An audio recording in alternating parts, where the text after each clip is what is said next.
Chapter 555. Revealing the strength of the white tiger cub on the way, Jian Chen and the group continued to laugh and chat in peace as they made their way to Fengyang City. They were traveling rather slow. Jian Chen and Ming Dong decided to explain the situation of the Tianyuan continent to Tai Ta. Yu would sometimes interject a word or two of her own, for the sake of helping Tai Ta adjust.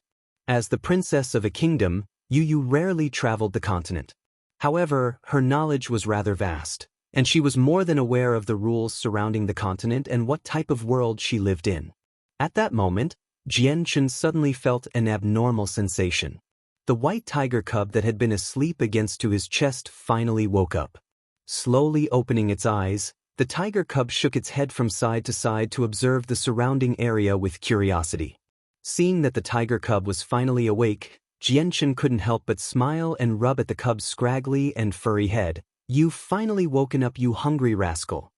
Mroar, like it understood what Jian Chen was saying, the cub let out a growl of discontent as if protesting Jian Chen's description of it. Leaping gracefully onto Jian Chen's shoulder, the cub fondly licked at Jian Chen's cheek. "Jian Chen, where did you get this little cub? I never really noticed it when it was asleep. Now that it's awake, I can see that it's pretty cute." Ming Dong laughed as he asked. He had indeed noticed the cub before, but he had never paid it any attention until now. "Back in Mercenary City, I was able to come across this cub in a nearby mountain." Jian Chen smiled without divulging the actual identity of the cub. The less they knew about the cub, the better. Then, the cub leaped down from Jian Chen's shoulders onto the saddle they were riding on. Sniffing incessantly at the hand that carried the space ring, the cub looked up at Jian Chen with a pleading stare. Knowing just what the tiger cub wanted, Jian Chen couldn't help but force out a laugh. "You hungry rascal. You have already ate everything. There's nothing left." After such a long period of time, the heavenly resources that the Spirit Ape King had given him had run out. As of right now, there was nothing left in Jian Chen's space ring. The intelligent tiger cub understood what Jian Chen said. The bright glint in the tiger cub's eyes began to dim, and its energetic expression became depressed. Seeing the tiger cub in such a state, Jian Chen grimaced. Holding the cub tightly to comfort it, he said, "Wait until we get to a nearby city. I'll buy you some heavenly resources to eat." Regaining some spirit in its eyes, the cub gave two growling sounds in response as if ensuring that Jian Chen would deliver his promise. What Jian Chen casually said caused everyone to do a double take. "What? Did I hear you right, Jian Chen? You're going to buy heavenly resources for this little thing? Heavens, that can't be true." Ming Dong looked incredulous at Jian Chen, completely unconvinced at what he had heard. Smiling, Jian Chen replied, "This little one enjoys eating heavenly resources and will eat plenty of it at a time." "That can't be right, Jian Chen. Why? You're actually feeding extremely pricey heavenly resources to this little thing? Dear heavens, even if you have a lot of money, don't go throwing it around." Ming Dong clutched at his head in pain as if experiencing the pains of Jian Chen's thrifty manner with his money for him. Seeing the reaction on Ming Dong's face, Jian Chen could only laugh, but he gave no explanation. The cub understood that Ming Dong was indirectly insulting him, so it leaped onto Jian Chen's head. Lifting its cute head high into the air, it stared down at Ming Dong. It gave a discontent growl as if it was a king overlooking his subjects. "Yo, you little thing, are you looking down on me?" Ming Dong was practically on the verge of spitting out blood from his anger because of the fact that a little animal, that wasn't even half a meter long, was treating him as a lower life form. When the normally silent Du Gufeng saw how the tiger cub reacted, an astounded light appeared in his eyes. "What intelligence! This tiger isn't a regular one." Yu was amused by the antics of the cub and smiled warmly at it with undisguised love and affection. "What an adorable little cub. It looks like it can understand us. Jian Chen, may I hold it?" As she spoke, Yu was reaching out to hug the cub. Immediately leaping down from Jian Chen's head and into his robes, the cub stared vigilantly at Yu. Aside from Jian Chen, it would not allow any other person to touch it. As an ancient race of a tiger beast, it was naturally proud and unyielding. "Jian Chen." Yu pleaded with Jian Chen. As a female, she loved seeing such a cute animal. Not only was it cute, but it was highly intelligent. Thus, Yu was attracted by its adorable antics. Forcing a smile, Jianchen replied, "I don't have any choice. I won't try and force the cub to do something it doesn't want to. AI, forget it. If I can't hug it, then I'll just watch it from here." Yu responded with a crestfallen face. Roar! Suddenly, the tremendous growl of a beast could be heard as a giant black bear came flying toward Jianchen and the group. Now that everyone's attention was on the black bear, Dugu Feng emotionlessly said, "It's only a Class 4 magical beast. Let me take care of it." Before Dugu Feng could even finish speaking, the tiger cub had managed to let out an excited yelp and flew from Jianchen's robes as a bolt of white lightning in the direction of the black bear. Without stopping the cub, Jianchen laughed, "Let the little cub take care of the Class 4 magical beast." As of now, the tiger cub was also at the Class 4 magical beast level. Jianchen himself wished to see just how strong the cub was. Since cub was one of the ancient winged tiger gods, Jianchen was not concerned for its safety. Staring wide-eyed at the distant tiger cub, Ming Dong cried out, "Dear heavens, how is it so fast? Its speed is almost on par with my own. Jianchen, where did you find this cub?" Shocked, Ming Dong could only watch the tremendous speed of the cub in shock. Dugu Feng and Yu were equally shocked at the cub with utter disbelief on their faces.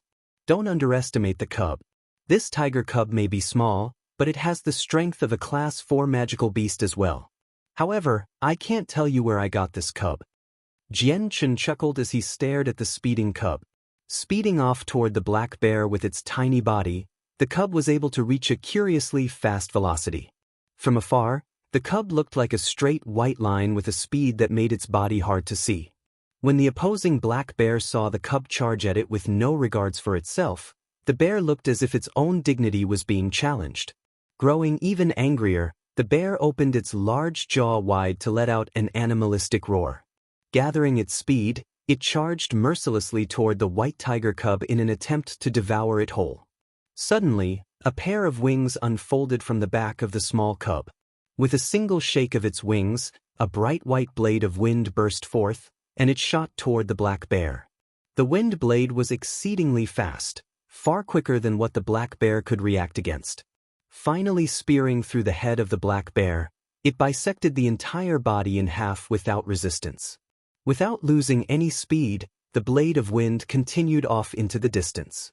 It finally disappeared into the bushels of grass, out of sight. The black bear had been cut in two without even having time to let out a roar before its death.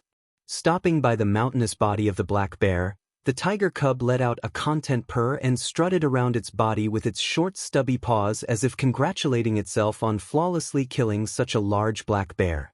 By now, Jianchen and the rest of the group had arrived on the backs of their Class 3 magical beast mounts.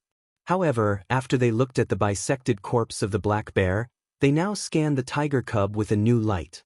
Not a single one of them would underestimate the cub now. If a Class 4 magical beast was killed with such ease, that meant the cub was at the very least equivalent to an Earth Saint Master in strength. Leaping up into the air, the cub began to purr excitedly on Jianchen's shoulder as if extremely proud of its own achievement. Letting out a sigh, Jianchen recollected himself. Watching the tiger cub kill a Class 4 magical beast so easily had really astounded him. The tiger cub had never been in a battle before, so even though it had its strength boosted to the Class 4 magical beast level with heavenly resources, it was still in its adolescent phase. It was not quite yet fully grown. If a child possessed such a tremendous amount of power like this, its battle strength would be ridiculously terrifying when it fully matured as an adult. Chapter 556. Arriving at Fengyang City, the amount of power that the small tiger cub had revealed was simply astounding. Ming Dong, Dugu Feng, and Yu could only stare dumbfounded at the cub. Not a single one of them had expected to see a tiger, roughly the size of a small cat, contain so much power. Enough power that it was able to kill a Class 4 magical beast as easily as blowing off dust.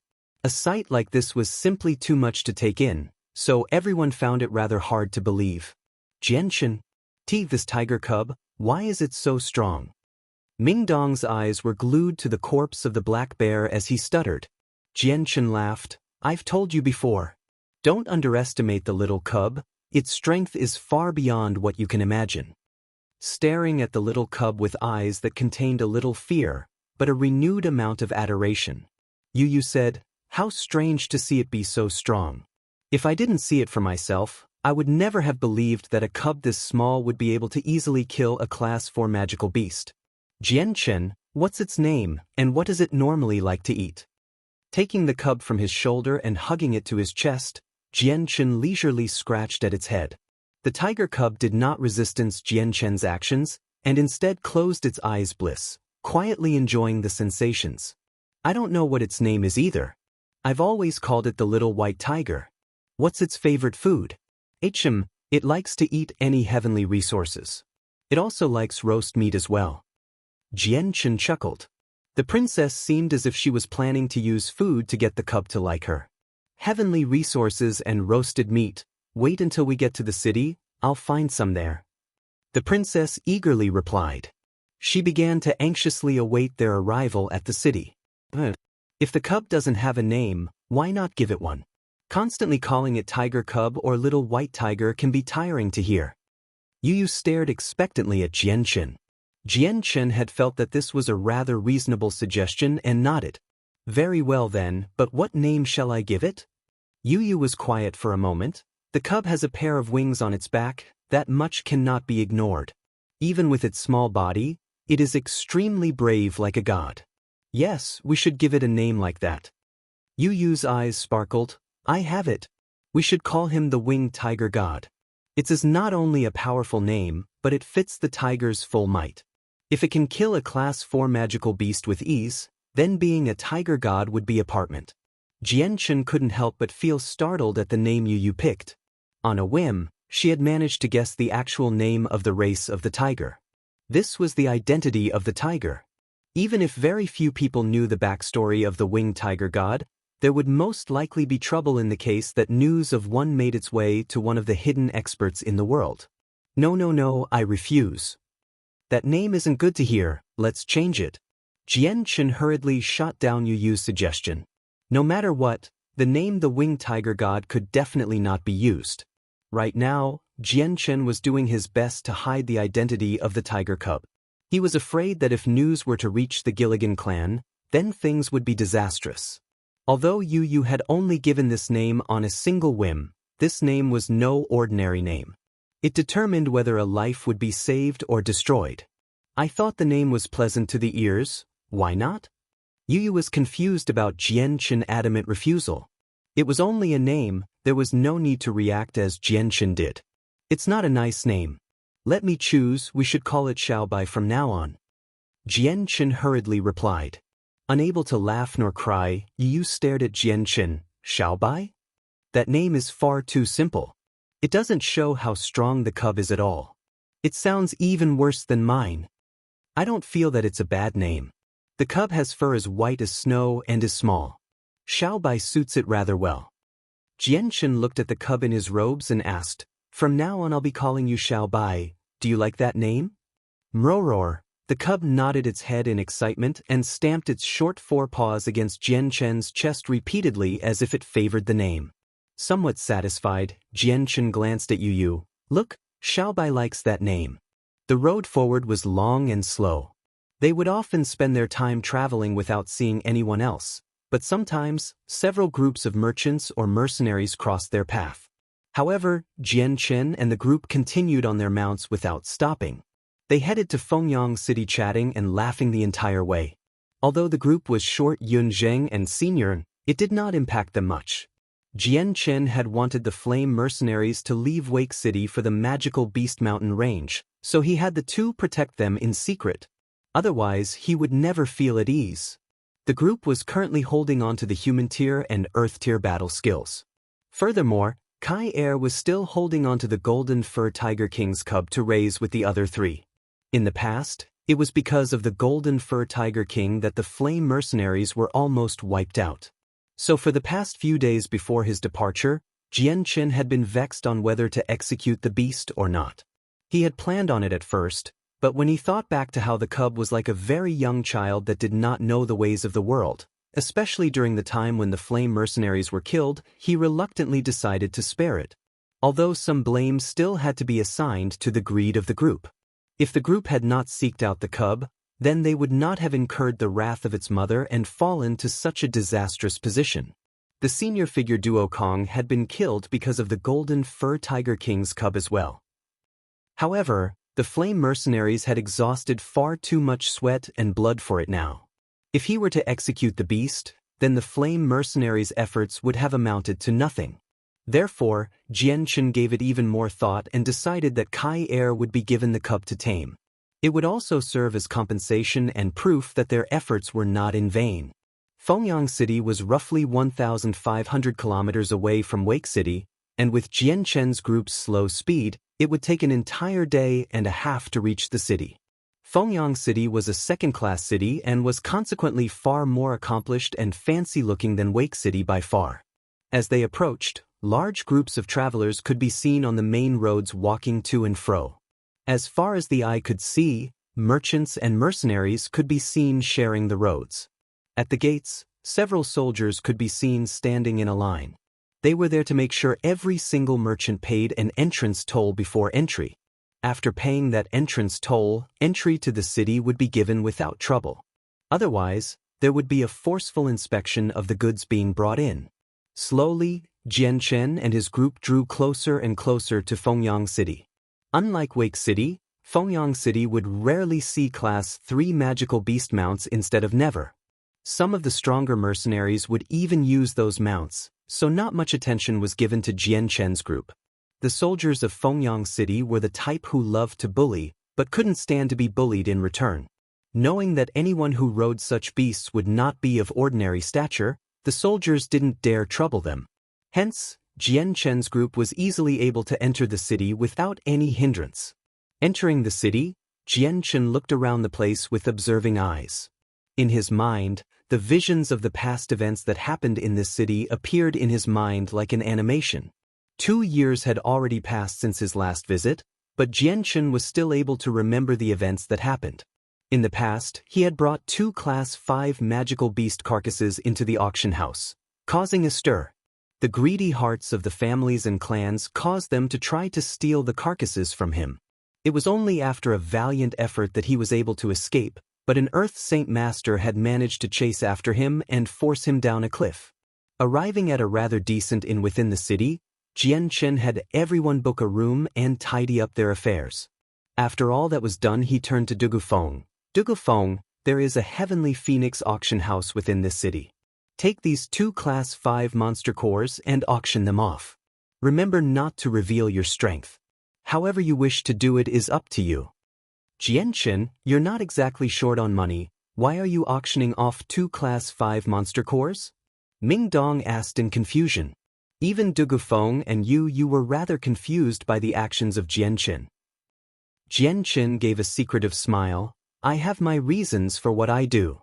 Don't ask for now. It'll become apparent to you soon enough. Very well, I know what to do. Dugufeng replied as he took the 2 monster cores from Jianchen. One more thing. Don't let the auctioneers learn of our identities. I know you are capable of this. It shouldn't be difficult for you at all. Jianchen complimented. Dugufeng gave a nod of his head. Understood. With that, Dugufeng left the inn with the monster cores. After Dugufeng left, Jianchen decided not to stay in their rooms. Let's go eat something. Then we'll go on a walk to see if there are any heavenly resources available.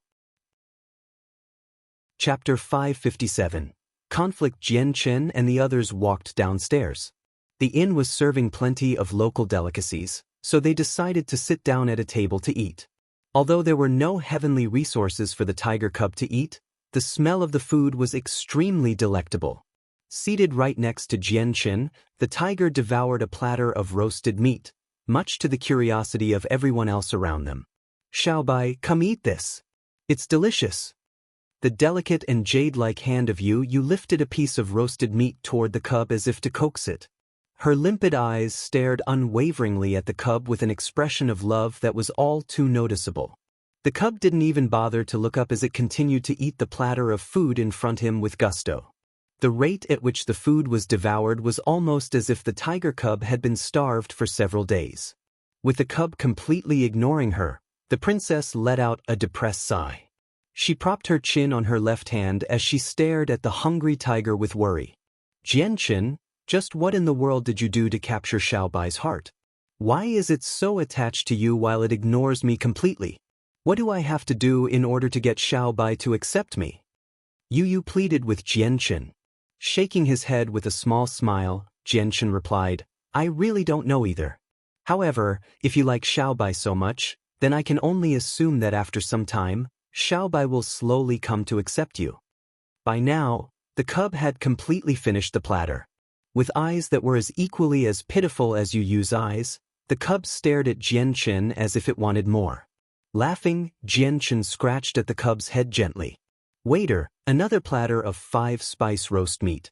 Make it a big platter.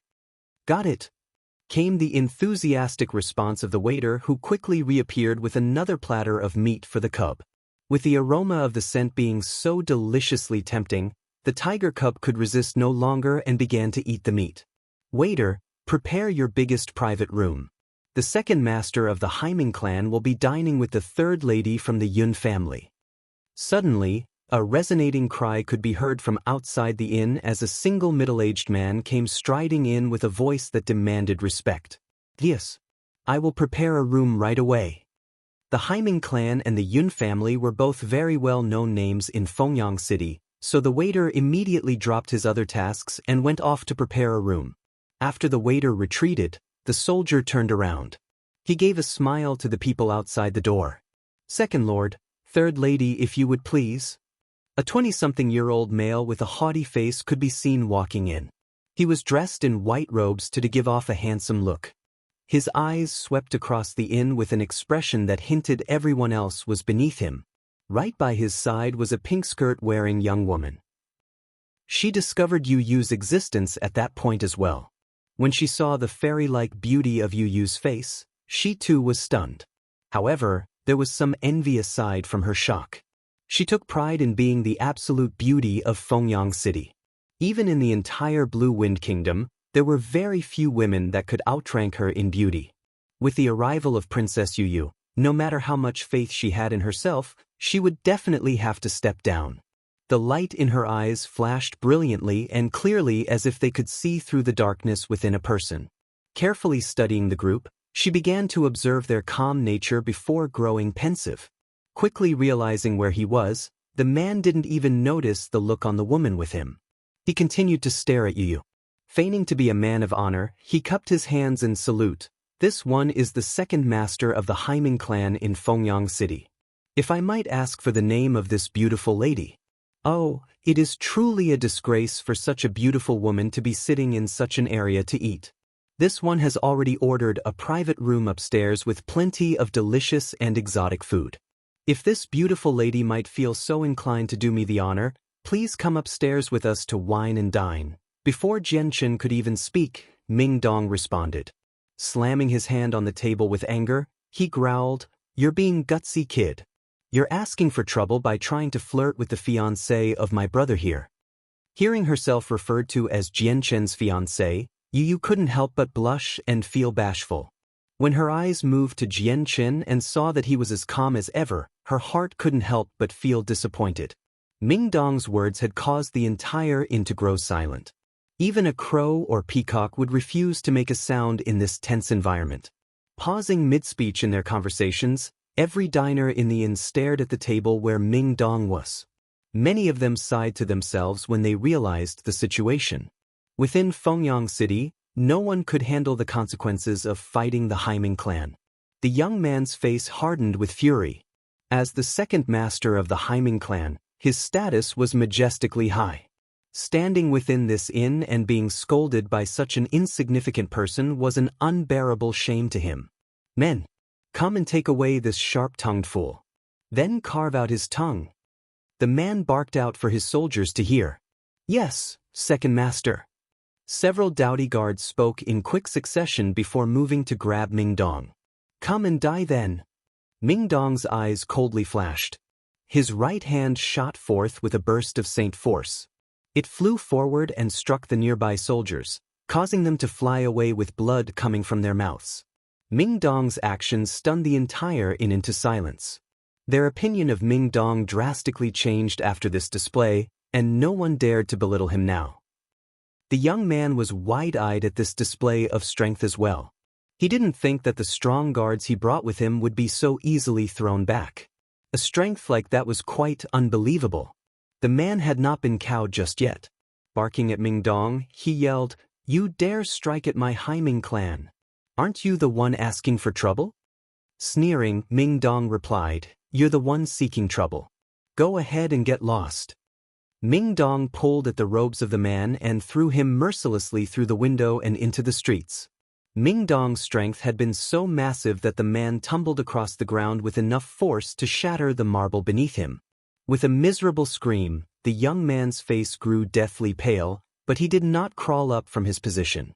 After being tossed by Ming Dong, his entire body had been broken in several places. The people in the streets quickly began to talk in a large hubbub as they pointed at the young man. When they realized just who the youth was, their mouths instantly snapped shut. They spoke no more. Despite this, some of them looked gleefully at the miserable state of the man. Under the stares of the crowd, the young man's anger reached a boiling point. Glaring angrily at Ming Dong, he growled beneath his breath, "Just you wait. I'll definitely remember this." The affairs that happened today would become an unwashable shame that he would never be rid of. This was the biggest humiliation that he had ever experienced within Fengyang City. Chapter 558. Draconix with Jian Chen and the others no longer felt in the mood to eat after such an event. Throwing down a purple coin, they left the inn. The woman stood still without a word as she stared at the retreating figures with a light that betrayed nothing of her thoughts. After Jian Chen's group left the inn, they began to stroll around Fengyang City. This was the very first time Taida had ever been in such a luxurious-looking city. As they walked, his head swiveled back and forth. He took in all the sights while curiosity filled him. Not a single sound could be heard from his mouth, and in that moment he was the epitome of a villager visiting the city for the first time ever. Plenty of people on the streets found themselves turning their heads to look at Yu because of her stunning beauty. Plenty of surprised whispers could be heard, and many mercenaries made less than discreet eyes at her. There had been several young masters, who thought themselves to be quite handsome, that tried to come up and court Yu. Each and every one of them had been kicked back by Ming Dong. In the end, Tai Ta couldn't handle it anymore and took it upon himself to protect the princess as well. Yu had long since been immune to the gaze of the common populace, but with so many of them being so annoying, she gave up and bought a cloak from a nearby shop. It covered her face so that there would be fewer problems. Unbeknown to them, 4 hours had passed since the start of their saunter. They had attempted to buy heavenly resources from any store that would sell them. However, none of the rare ingredients sold by the stores they visited were over 100 years old. The very sparse few that were still not old enough to be of any assistance to the tiger cub. Their price tags had been overwhelming as well, so Jian Chen continued on empty-handed after visiting several stores. "Let us go to the free market then." Jian Chen made a proposal before heading in a certain direction with the tiger cub and the others. Casting an eye behind them, Ming Dong's eyebrows furrowed together with an impatient look. "Jian Chen, shouldn't we get rid of those annoying gnats behind us? Forget about them. If they want to follow us, we'll let them." Jian Chen replied without even looking back. At that moment, a drumming sound could be heard from the front as a group of red-robed men came striding through the city with a huge clamor. The scene looked like a wedding concession with the festive celebration, but the contents of their words caused everyone on the streets to feel stunned. "Good news, everyone! Our Heavenly Phoenix auction house will be auctioning off 2 Class 5 monster cores 7 days from now." The man leading the group was speaking through a giant, gold horn with a blast of sound that could be heard in all directions. "What? The Heavenly Phoenix auction house has Class 5 monster cores to sell, is that true? Heavens, more have appeared? And there's 2 of them at the same time, did I hear that right? If the auction is going to be selling one of those, we must go and inform the Lord." The news shocked everyone. A Class 5 monster core was a very rare thing to come across anywhere other than a first-class city. With the second-class Fengyang City coming across two of them at once to sell, it was far too much to take in. One core was one thing, but two cores were another. Everyone had begun to react in varying manners to this bombshell of information. Some of the mercenaries and merchants began to buzz with words while the men with powerful backgrounds retreated to their respective families. They reported the matter to the head of their family. Jian Chen smiled when he heard the news. The Heavenly Phoenix auction house works quite fast. In such a short amount of time, they already created a huge uproar. Though, two Class 5 monster cores appearing out of nowhere should create such an attraction. The fact that there were two Class 5 monster cores being auctioned off by the Heavenly Phoenix auction house bore no influence on Jian Chen's group. Hence, they continued to travel on their way to the free market.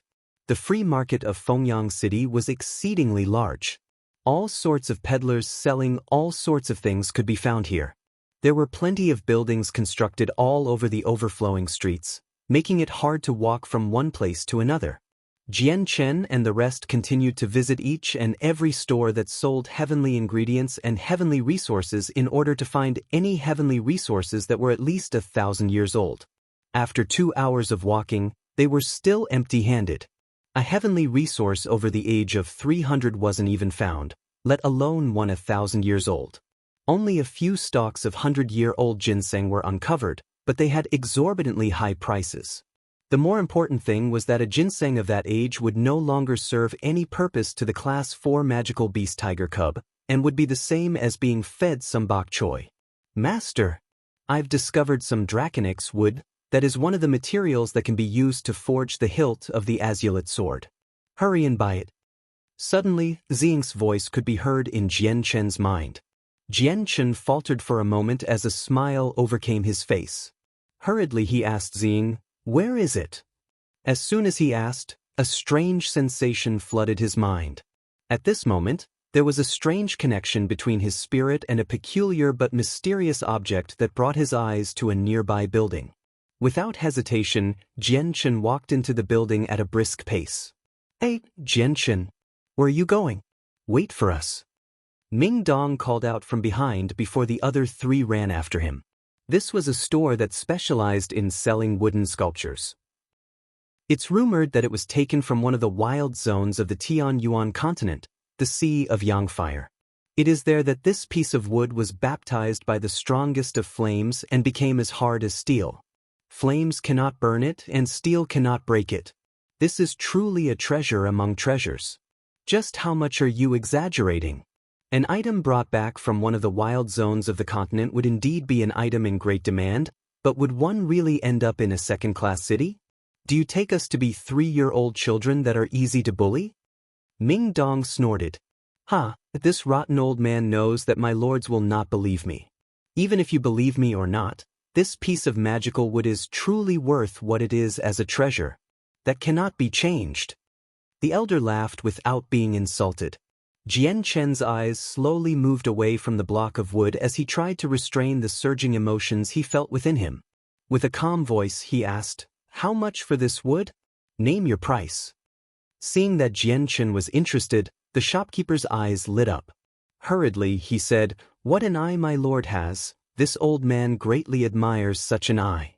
Since this wood is quite unnatural as well as being the treasured jewel of this store, the price will be quite high." The shopkeeper didn't say a price and instead held up 3 fingers. With wide eyes, Ming Dong said, "Don't tell me you're selling it for 300 purple coins. That's a huge price for a single block of wood." The shopkeeper shook his head. "My lords, if you take a look at this piece of wood, the naturally formed pattern on it is beyond what man can do. With that alone, a price of 300 purple coins is not enough to buy it." "Then are you selling it for 3,000 purple coins?" Tai Ta spoke with a look of disbelief on his face. The shopkeeper shook his head. "Incorrect, 30,000 purple coins." "What? 30,000 purple coins?" Ming Dong cried out. A price like that made him leap up into the air in shock. Swearing out loud, he spat, "You might as well rob me of my money. A single block of wood costing 30,000 purple coins? 300 purple coins was already beyond what I was willing to spend. But this price? Who'd ever buy it?" A smile appeared on Jian Chen's face. If this piece of wood is indeed that price, then shopkeeper, I would like to purchase it. From the mouth of Xing, Jian Chen had learned that this draconix wood was one of the materials used to forge the azulate swords. Materials like these were extremely rare in nature and priceless beyond all else. For something like this to be for 30,000 purple coins, Jian Chen only saw it as a delectable deal. Whether it was 30,000, 300,000 or 3 million purple coins, Jian Chen would purchase this without hesitation. The moment he knew an item was one of the materials for the azulate sword, he would buy it. Chapter 559, Prosperous Auction, 1. Realizing that Jian Chen was prepared to pay 30,000 purple coins to buy the piece of wood, the shopkeeper was sent into a daze. In the scope of Fengyang City, very few people could shell out such a sum for something like this. Anyone who could would never use it to purchase a piece of wood that would only serve as a piece of decoration in their homes. At the very least, this piece of wood had lain within the store for many years, and had attracted the eyes of just as many people. However, when they heard the price, every single person had been intimidated by it and retreated. 30,000 purple coins was not a small sum by any means. A sum like this could raise the status of an entire clan as well as their power by a tremendous amount. Using so much money to pay for a useless block of wood was of no use to those clans. In disbelief, the shopkeeper looked at Jian Chen before asking with a quavering voice, "My lord, do you really wish to purchase this block of wood? It costs 30,000 purple coins." The shopkeeper was afraid that Jian Chen had heard wrong and made sure that he stressed the price again. Taking out a purple card from his space ring, Jian Chen said, "Here is my payment. Take this. From now on, this block of wood is mine." The shopkeeper's eyes remained glued to the space ring Jian Chen had used to take the purple card from in wide-open shock. "SP space ring!" he cried out in shock. The light he saw Jian Chen from was completely different than before. A space ring was an extremely precious storage item that was far better than a space belt, and it was also far more rare than one. Only the strongest and most illustrious figures would have the right to wear an accessory like that. At least in Fengyang City, only a meager 4 people were able to wear a space ring. Each one of these people were extremely important and influential. The first was the lord of Fengyang City, and the other 3 were the lords of their own clans. Before, the shopkeeper had only thought Jian Chen to be a young master of the city with plenty of wealth to spare. When he saw the space ring on Jian Chen's finger, that thought had been thrown out the window.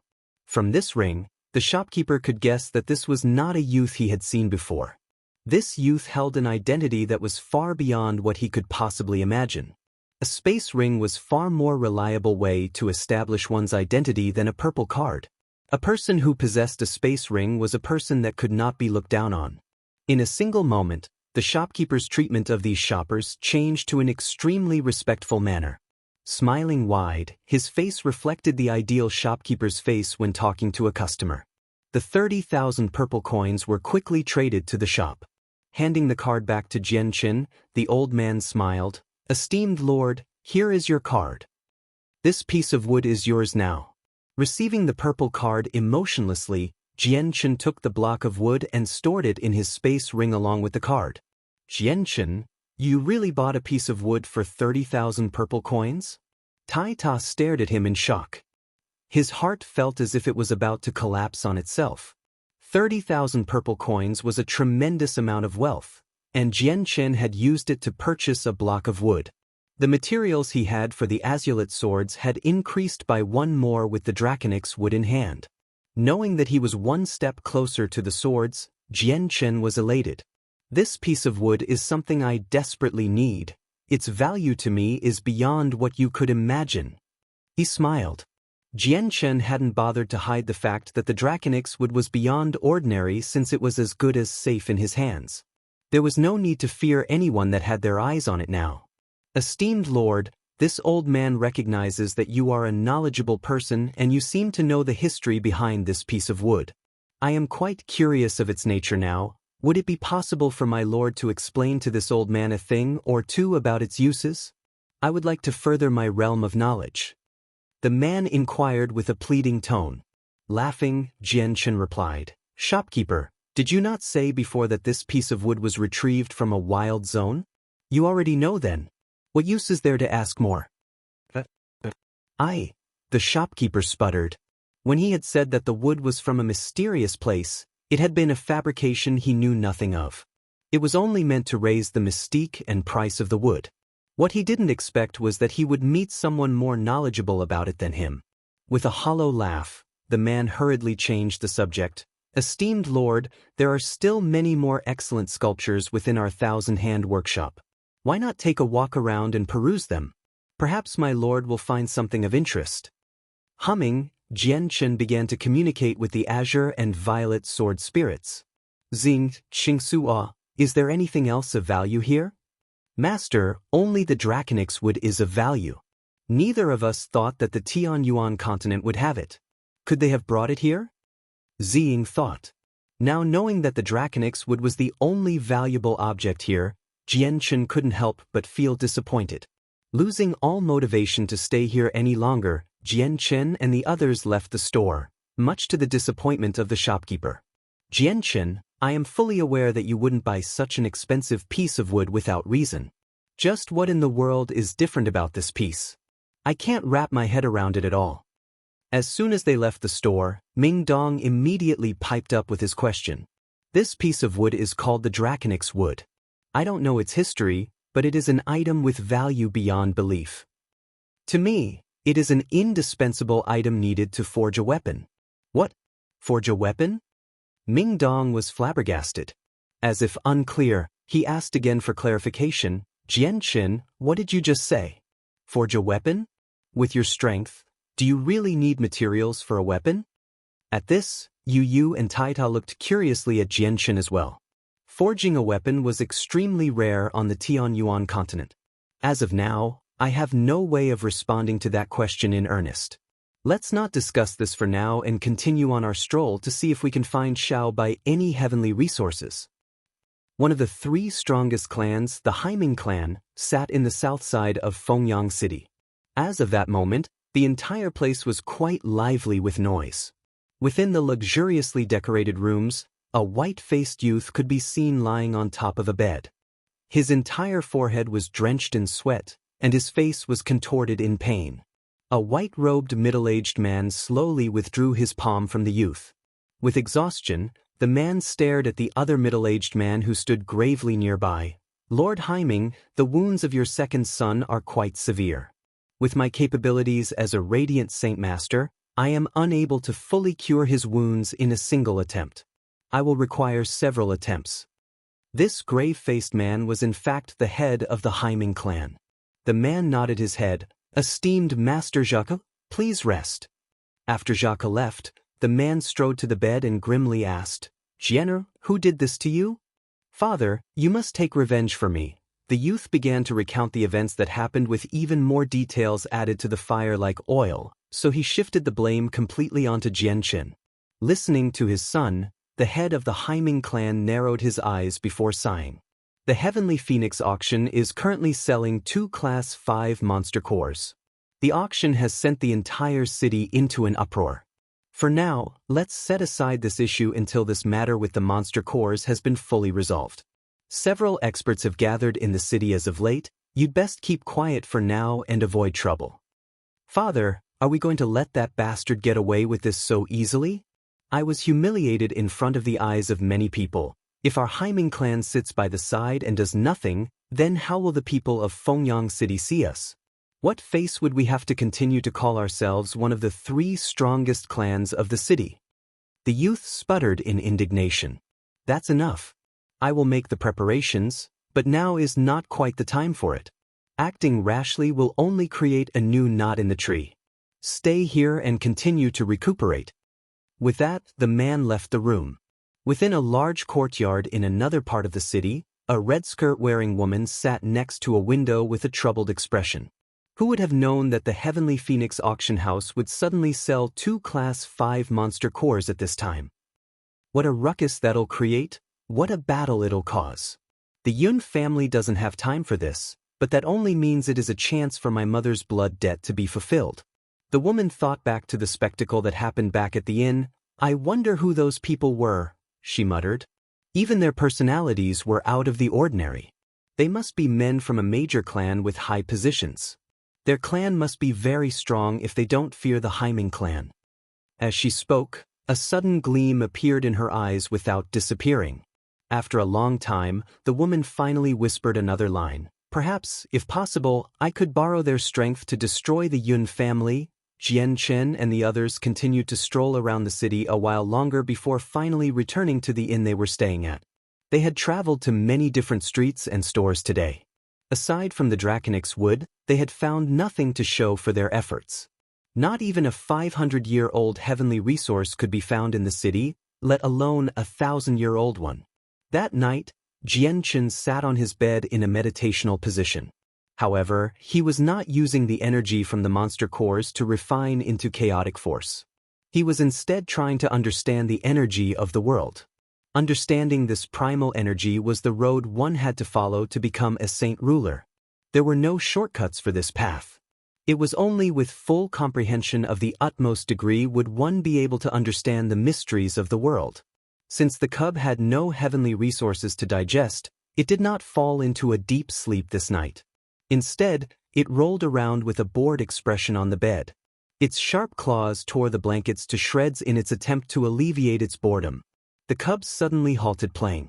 Both of its eyes began to shine brightly toward the window like two candles in the dark room.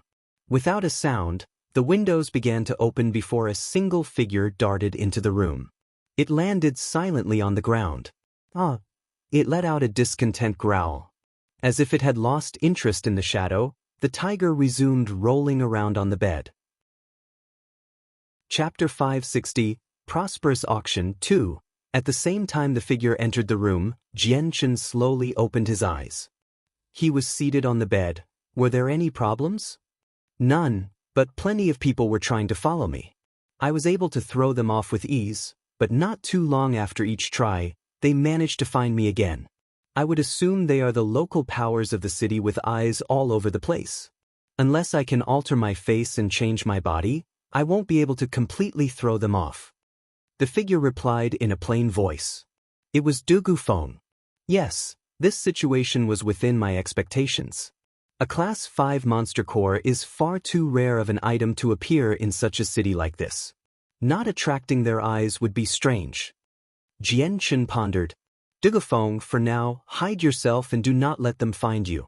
Do not reveal your strength either, otherwise, it might hinder my plans. I understand. Dugu Feng emotionlessly responded. Although he was confused by what this plan was, he did not voice his concerns. You may go, wait until the auction ends before convening with us. Jian Chen commanded. With a faint nod, Dugu Feng said nothing more, and disappeared into a black shadow out the window and without a sound. Waving his hand, Jian Chen blew the window covers back into their closed position. News of the fact that the Heavenly Phoenix auction house was selling 2 Class 5 monster cores had quickly spread throughout Fengyang City like a torrent of rain on the roofs of every household. The very instant they heard that the Heavenly Phoenix auction house selling them, many of the more powerful families had sent out a flying-type magical beast to give reports to distant places. Within a mere 4 hours, everyone within a 1,000-mile circumference had heard the news. Class 5 monster cores appeared within first-class cities at a decent rate, but they were still considered a rare sight. Now that 2 of them had appeared in a second-class city, everyone who heard the news was rather taken aback by it.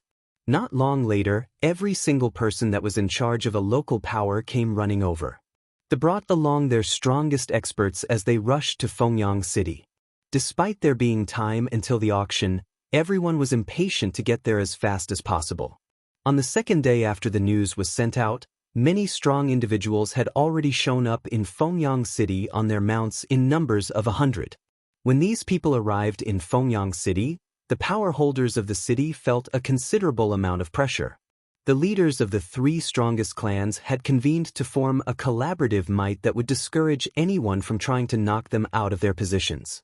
Although it was very unlikely that something malicious would occur, this collaboration would let all of the foreign visitors know who the strongest were in the city and show that they were not to be trifled with. Following the arrival of these men, the Heavenly Phoenix auction house grew rather lively. There was someone practically every day who would come to inquire about the Class 5 monster cores. Some would ask to verify if it was true, while others came to ask just which individual had supplied them. No matter how highly the Heavenly Phoenix auction house safeguarded their secrets, the power of these foreign individuals was not to be belittled. After a good amount of work, they were able to uncover a shallow bit of information about who supplied them. Soon, this piece of information made its way around the city. Dugu Feng found himself watched by the eyes of many. He was not capable of changing his face as easily as Jian Chen was, and even with his strength as an Earth Saint Master, there were far too many informers that scoured every nook and cranny of the city to find him. With his prideful nature, he was loath to hide in a dingy and desolate area. Neither did he wish to continue running and hiding from the weaklings that chased him. However, Jian Chen had told him to keep his identity hidden while not taking any drastic measures. In the end, Dugufeng's arms and legs were tied. Without using his skill to intimidate everyone, he could only temporarily leave Fengyang City. News of Dugufeng's departure from the city had quickly made its way around. How could anyone who wasn't an Earth Saint Master possibly hope to catch the fast Dugufeng after he entered the vast outskirts? Therefore, after Dugufeng left, everyone felt dejected to find that their clues were no longer any use. Such a realization had angered plenty of leaders. Within Fengyang City, in a very luxurious room, several of the more authoritative powers of the Flowing Cloud Sword Pavilion had gathered inside. On the bed was an elderly man who sat in a kneeling position. He was the headmaster of the pavilion. Knowing that Fengyang City was now auctioning Class 5 monster cores rather than the carcass of a Class 5 magical beast, he had personally made the trip here to see it.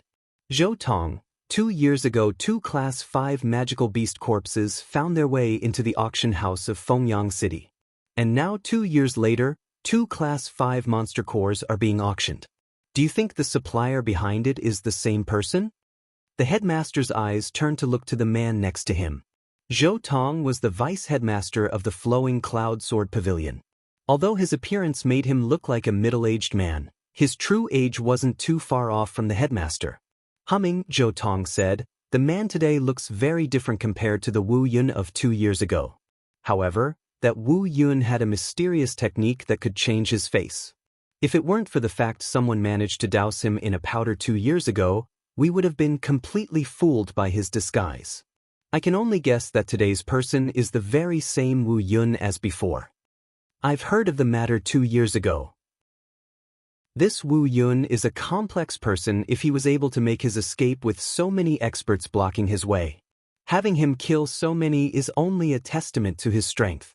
Even I would find it hard to accomplish what he did. The headmaster sighed in praise.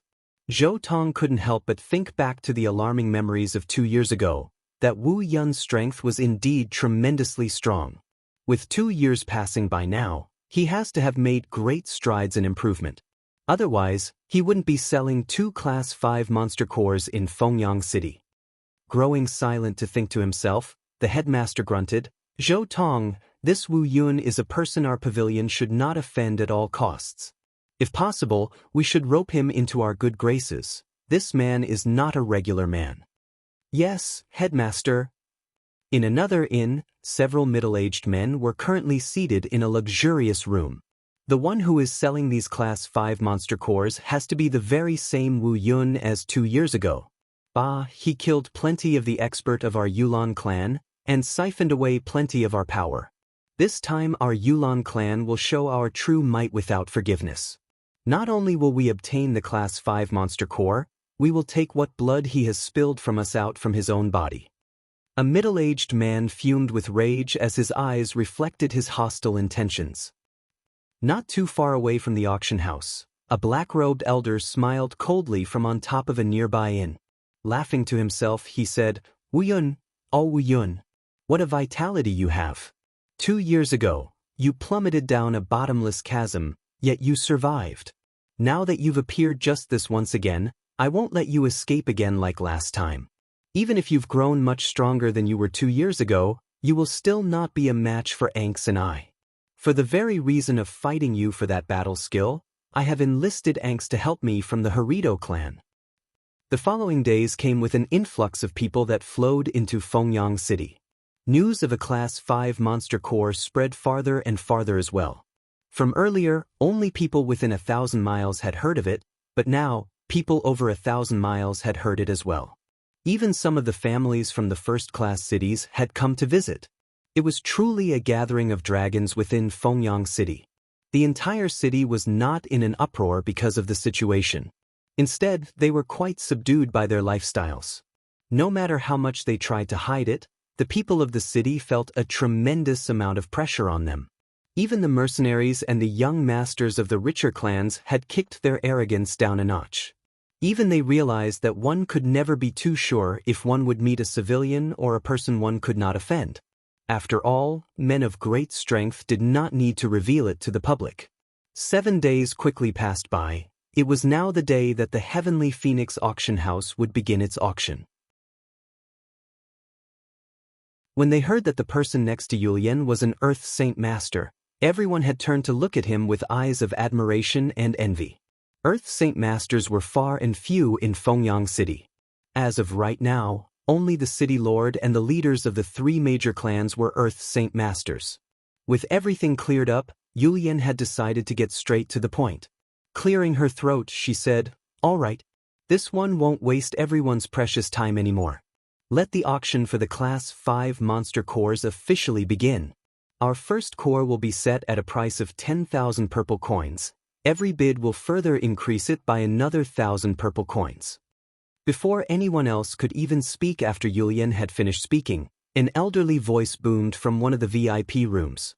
"My Harito clan bids 11,000 purple coins. My Harito clan needs only this one monster core and will not participate in this auction anymore after we own one. I hope that everyone here will give my Harito clan some face." A strange silence descended after the old man finished speaking. Everyone glanced at the VIP booth where the voice had originated from with furrowed eyebrows. Those who were just about to start bidding closed their mouths and gave a helpless shrug of their shoulders. Yulian's eyebrows furrowed together as well with a cross look in the direction of the booth where the man from the Harito clan was. A Class 5 monster core was not an easy thing to price on the continent, and the Harito clan was not a clan where anyone would easily dare to start a price war with. To only buy a Class 5 monster core for 11,000 purple coins was a truly outrageous idea, and Yulian was furious to see such a low price like that be the final price for the core. Within one of the other booths, a youth spoke with an indignant voice. "The way this Harito clan works is far too much. A Class 5 monster core for only 11,000? Ah, what a blue-blooded family that clan is if they are only offering a sum like that." The middle-aged man sitting next to the youth gave a reply. "The Harito clan keeps a low profile, but their strength is beyond strong. No family would dare try to fight them, and with the Harito clan giving this price now, it seems that this will be the lowest priced Class 5 monster core in history. What a great deal for the Harito clan. A Class 5 monster core would normally fetch a price of 100,000 purple coins at the very least within any other city." In another booth, a dozen men of differing ages were gathered. If anyone familiar with Fengyang City were to see the people of this room, then their jaws would drop to the ground in surprise. Each one of these men were representatives of the strongest 4 powers in Fengyang City, specifically the city government and the 3 clans. For the sake of obtaining one of the Class 5 monster cores, the 4 of them had joined forces for the time being. The rather pricey teacup in the city lord's hand had practically been reduced to dust and tea when his hand had shattered it. With a deep growl, he said, "This Harito clan is audacious if they think they can buy a Class 5 monster core for such a low price. Our Fengyang City has attracted the attention of plenty of strong powers from our surrounding area this time. Even those from first-class cities have decided to participate. I would have to presume the Harito clan is one of those powers. If the Harito clan wishes to monopolize the Class 5 monster core, then I believe our chances of obtaining one won't be as easy as buying the corpse of the Class 5 magical beast like last time." The head of the Haiming clan spoke. "Correct. The Harito clan is a clan we should fear at all costs. Even the Blue Wind Kingdom as a whole is not too far above the Harito clan. They too would have to fear the Harito clan." 4 men sat in another VIP booth. There was a single child around the age of 10, along with 2 middle-aged men and a white-haired elderly man. "Grandfather, isn't this Harido clan a bit too much? As if a Class 5 monster core can be bought for only 11,000 purple coins. We can't let them buy it." The child had spoken with a very discontent face. Giving a small smile, the elder explained, "Child, the Harido clan isn't a clan we can offend. They are beyond what you could imagine in strength.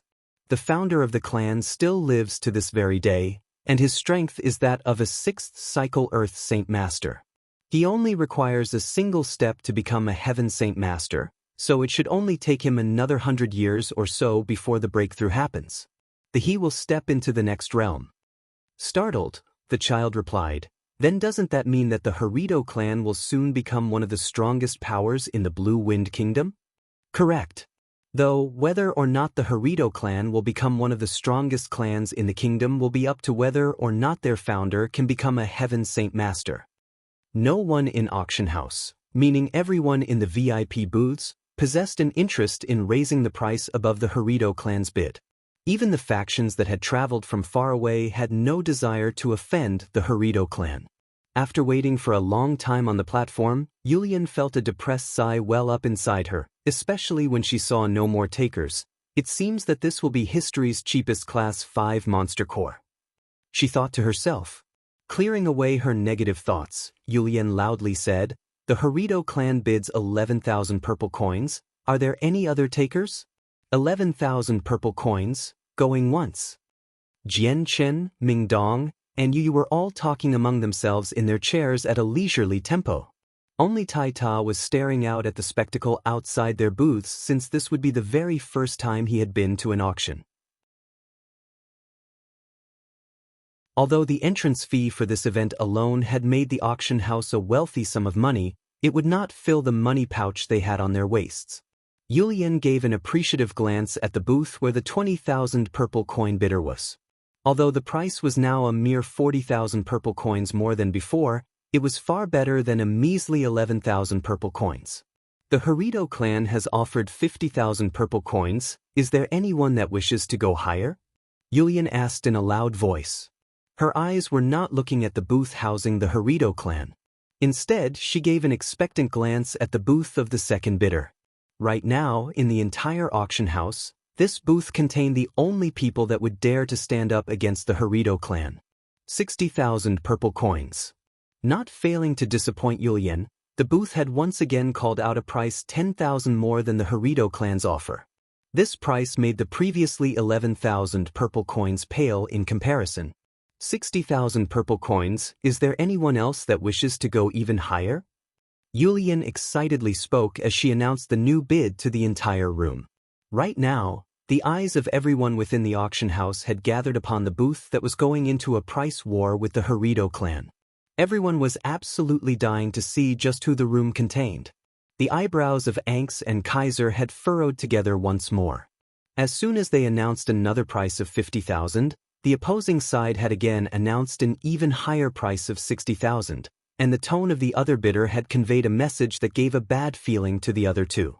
Growing silent for a moment, Anx called out another price, 80,000 purple coins. No sooner did Anx finish speaking when the other booth had called out an even higher price, 100,000 purple coins. 100,000 purple coins. 100,000 purple coins. Are there any other bids? Yulian cried out in excitement. The previously anxious face of Yulian had become extremely delighted after hearing the price raise almost instantaneously. Within the booth of the Harido clan, Anx and Kaiser's face had grown dark. It seems that this matter is not as simple as we thought. There is someone that seems keen on going against our clan. Kaiser growled. Anx did not answer him and snorted before calling out another price, 110,000. This price was already going far beyond what he expected, but for a Class 5 monster core, it was not a loss. 120. Came the next bid. 130. Anx growled. 140. Before anyone else could even think about what was happening, Anx had already been outbidded. Squeezing tighter and tighter, Anx's hand gave several cracking sounds as his anger reached a boiling point. The murderous killing intent flowed unrestrained in his eyes. Just who is this man for him to compete against us in an unrelenting manner? Angst growled. Kaiser's eyes had become frosty as well. Our Harito clan is not lacking in money. If he wishes to do battle, then a battle we shall give him. 150. 160. 170. 180. Soon, both bidders had engaged in a battle of prices within the Heavenly Phoenix auction house. With each bid, the next bid upped the price by 10,000. As wealthy as they sounded, neither side looked as if they treated money for what it was.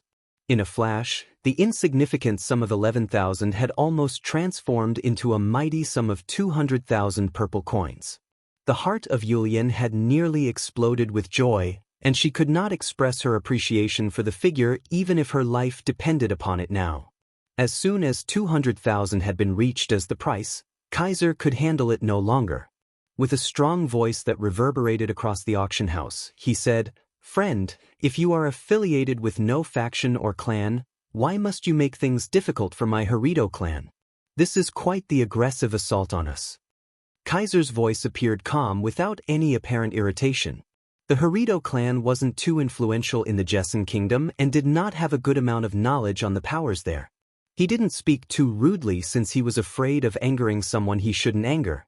In an auction house, everything goes to the highest bidder. Since when have we making life difficult for the Harito clan?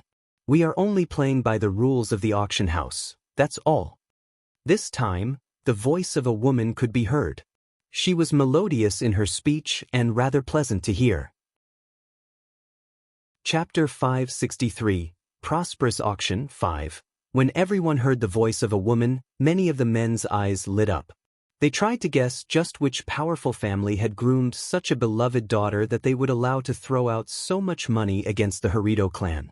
Some of the men who took themselves to be rather handsome had even begun to dream about attracting the heart of this woman. If they could do that, they would be able to win glory, splendor, wealth, and rank in the future. Even if we can't see her, such a voice like this can only mean that the young miss is a very beautiful woman. If we could see her face, I would be content. What a nice voice. I wonder which beauty would have such a voice like this. Within the auction house, plenty of people could be heard talking to one another as they stared expectantly at the booths.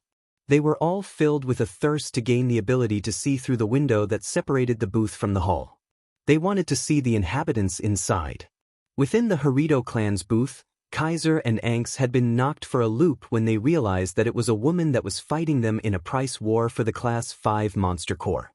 Once more, Kaiser spoke up, "If I may ask which clan you are from, miss?" "We are only a small mercenary group of little renown, that is all." This time, a man replied in a calm voice. This calm voice had been filled with a tone that made Kaiser look even more unsettled. To him, this man's voice was filled with no respect for him at all. It was a voice of indifference that revealed that its thoughts were above the Harito clan and that it despised the clan without any respect. Furious, Angst let out an angry growl. "Within the Blue Wind Kingdom, our Harito clan has very few rivals, and even those other factions would have to do as our clan wishes with a look of respect on their faces. Not only are these whelps making things difficult for our clan, they are refusing to even treat us as a clan to even look at. Unforgivable. Wait until this auction is over. No matter who they are, I will teach them all a lesson that they will never forget." Kaiser snorted as well. "I agree. This cannot be pardoned. From their voices, I can guess that they aren't that old. A bunch of young upstarts that know naught of the immensities of the heavens and earth. They are brats that only know the pond of their backyard if they don't know the might of our Harito clan." Well said. "Our clan won't be missing any money even after this, so why not see just how much money they have?" 210,000. Angst called out an even higher price. 220,000. The other booth called out in response. Even a crow and peacock would refuse to make a sound in this auction house. Only the two booths continued to make noise now. Yulian herself was included in this silence. She could only sit there in a stunned state of bliss. 200,000 purple coins was far beyond what the original price had been. 230,000. Anx spat out the next price with clenched teeth and a dangerous-looking face. 250,000.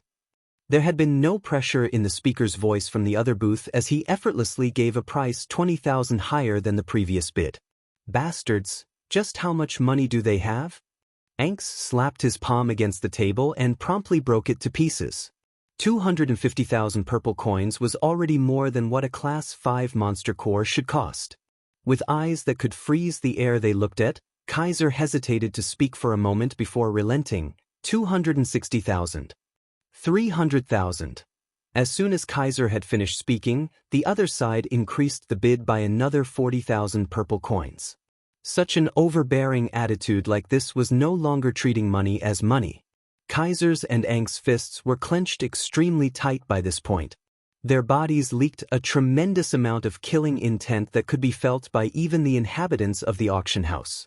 Everyone knew that the ones in a price war with the Harito clan had offended the entire Harito clan now.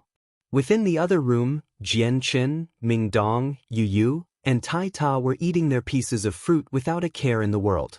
The people who had been outbidding the Harito clan the entire time had been Jian Chen's group. Sensing the amount of killing intent radiating from the room where the Harito clan was, Jian Chen revealed a cold smile on his face. Men of the Harito clan, this is only a fair competition. What reason is there to be angry? If you do not have the money to match us, then be obedient and bow out. Jian Chen's words had caused the bodies of Kaiser and Anx to wildly convulsed.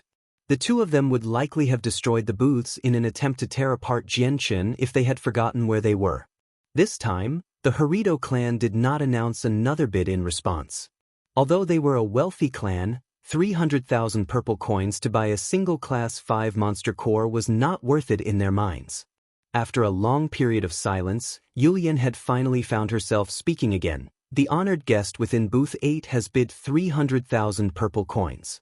Are there any other takers? 300,000 purple coins going once. Yulian's voice couldn't help but shake as she spoke. This price was simply astronomical to her previous expectations. 300,000 purple coins going twice. 300,000 purple coins going thrice, and sold.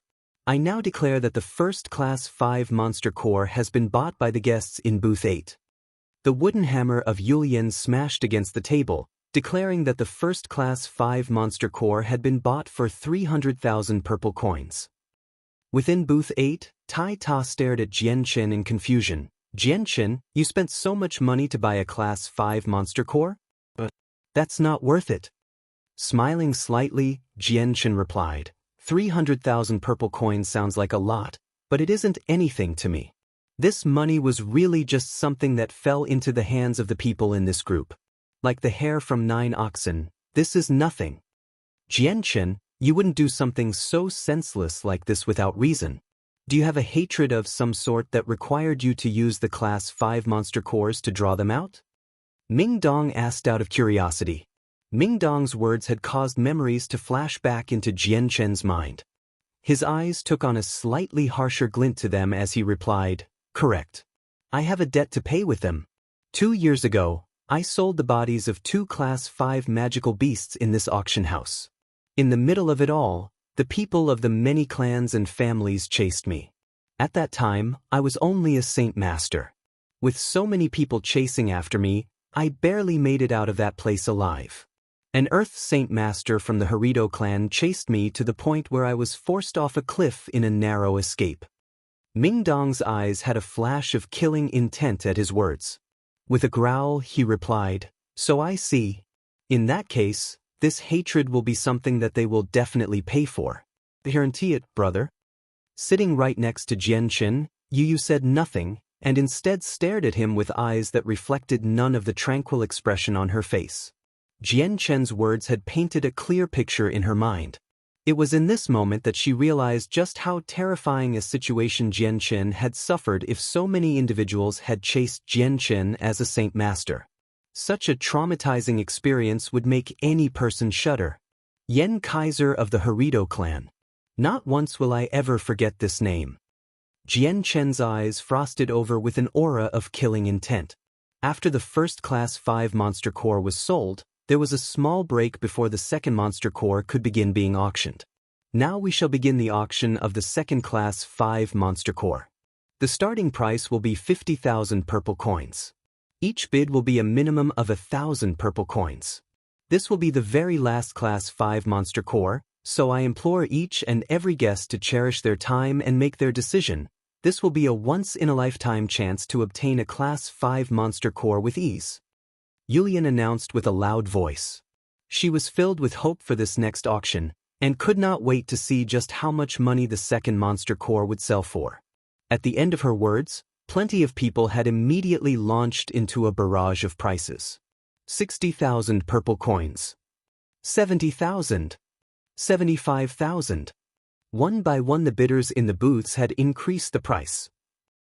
This time the Harito clan did not bother to interject with their own price, so the amount of people fighting for this one had increased exponentially. Soon enough, the price had already gone over 100,000 purple coins.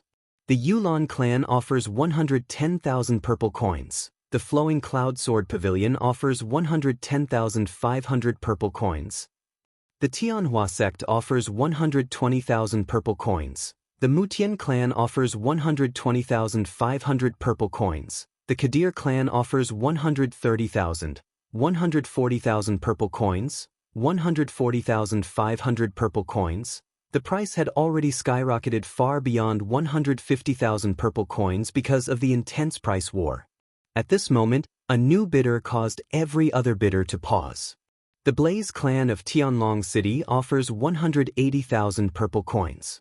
This class 5 monster core is something my clan needs. I hope everyone will give my Blaze clan some face. Our Feng family of Huaxing City offers 190,000 purple coins.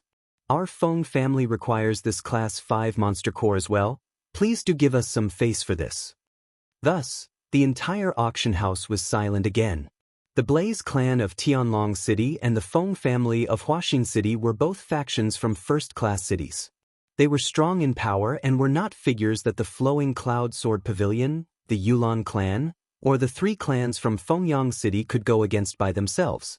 The 3 major clans and the city lord of Fengyang City desire this class 5 monster core. We offer 200,000 purple coins. The lord of Fengyang City had called out. With the 3 major clans of the city combined, they were truly now a figure that did not fear even the families of a first-class city. A class 5 monster core was truly too precious.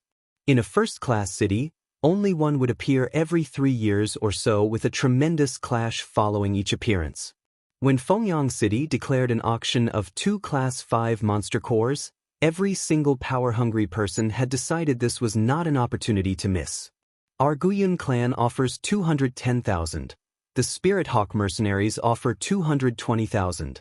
The War God sect offers 230,000 purple coins. The price continued to climb. The words of even the clans of a first-class city were no longer any use here, with no one else bothering to give them face. At this moment, every major faction had decided to risk it. Some of these factions were ones with strengths that were almost comparable to the Harito clan's influence. Chapter 564. Winner of the second class 5 monster core. For the sake of giving face to the Harito clan, no one had fought over the first class 5 monster core. Every single person in the auction house had understood how big of a threat the Harito clan was as one of the strongest factions in the Blue Wind Kingdom. Unless they had no choice, no one would feel the need to incur the wrath of the Harito clan. Therefore, they had allowed the first monster core to be taken without a fight. However, the second one would be the very last monster core sold by the auction house. There was no way anyone could possibly let this one go, so everyone enthusiastically bid for it. 240,000 purple coins, 250,000. The price competition was going as strong as before, but there were significantly fewer people bidding now that the price had reached such a sum. 250,000 purple coins was already a shocking amount to everyone, but many people coveted the class 5 monster core. If they didn't, they would have given up a long time ago. 260 purple coins. A short moment later, another person had placed their bid, and this time, the speaker had been the Harito clan. They had failed to buy the first monster core, so trying to buy the second one would not be a breach of their promise. The War God sect offers 270,000 purple coins. The Blaze clan offers 280,000. The Feng family offers 290,000. The Guyun clan offers 300,000. Almost instantly, the Harido clan's bid had been tossed aside as if it was nothing. Right now, the Class 5 Monster Core was at 300,000 purple coins, a sum that very few could weather without disaster. Even the combined forces of the four factions in Fengyang City had no more money to continue on. This was a price that went beyond their plans. Within their booth, the Lord of Fengyang City helplessly shook his head. It appears that the Class 5 Monster Core is not fated to be ours. The wealth and riches of these first-class city dwellers is far greater than what we could hope to scale up against. It's unfortunate, a Class 5 Monster Core appeared within our very own city, but we were not able to obtain it. Blasted Heavenly Phoenix Auction House. It's no wonder they spread news of the Monster Cores to attract the attention of every single major party. Otherwise, we would have been able to take it for ourselves. One of the men growled in regret. The Feng family bids 310,000. The Spirit Hawk mercenaries bids 320,000. The Feng family bids 325,000. The Spirit Hawk mercenaries bids 330,000. Now that the price had broken past 300,000 purple coins, there were even less people participating. Up to this point, the Feng family and the Spirit Hawk mercenaries were the only two parties left fighting. After that, the Feng family and the Spirit Hawk mercenaries fought each other a while longer. They brought the price to 350,000 purple coins. As soon as this price had been reached, the Feng family no longer bid. Now that the two sides had finally stopped fighting, the previously lively auction house had grown quiet.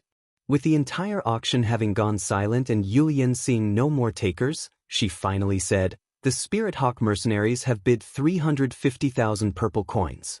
Are there any other takers?" 350,000 purple coins going once. 350,000 purple coins going twice. 300 purple coins going thrice. Yulian's hammer slammed against the table. "And now I declare that the second Class 5 Monster Core has been bought by the Spirit Hawk mercenaries in Booth 15 for a total of 350,000 purple coins." Within Booth 8, Ming Dong stared at Jian Qin. "Brother, are you really just going to sell a Class 5 Monster Core like that?"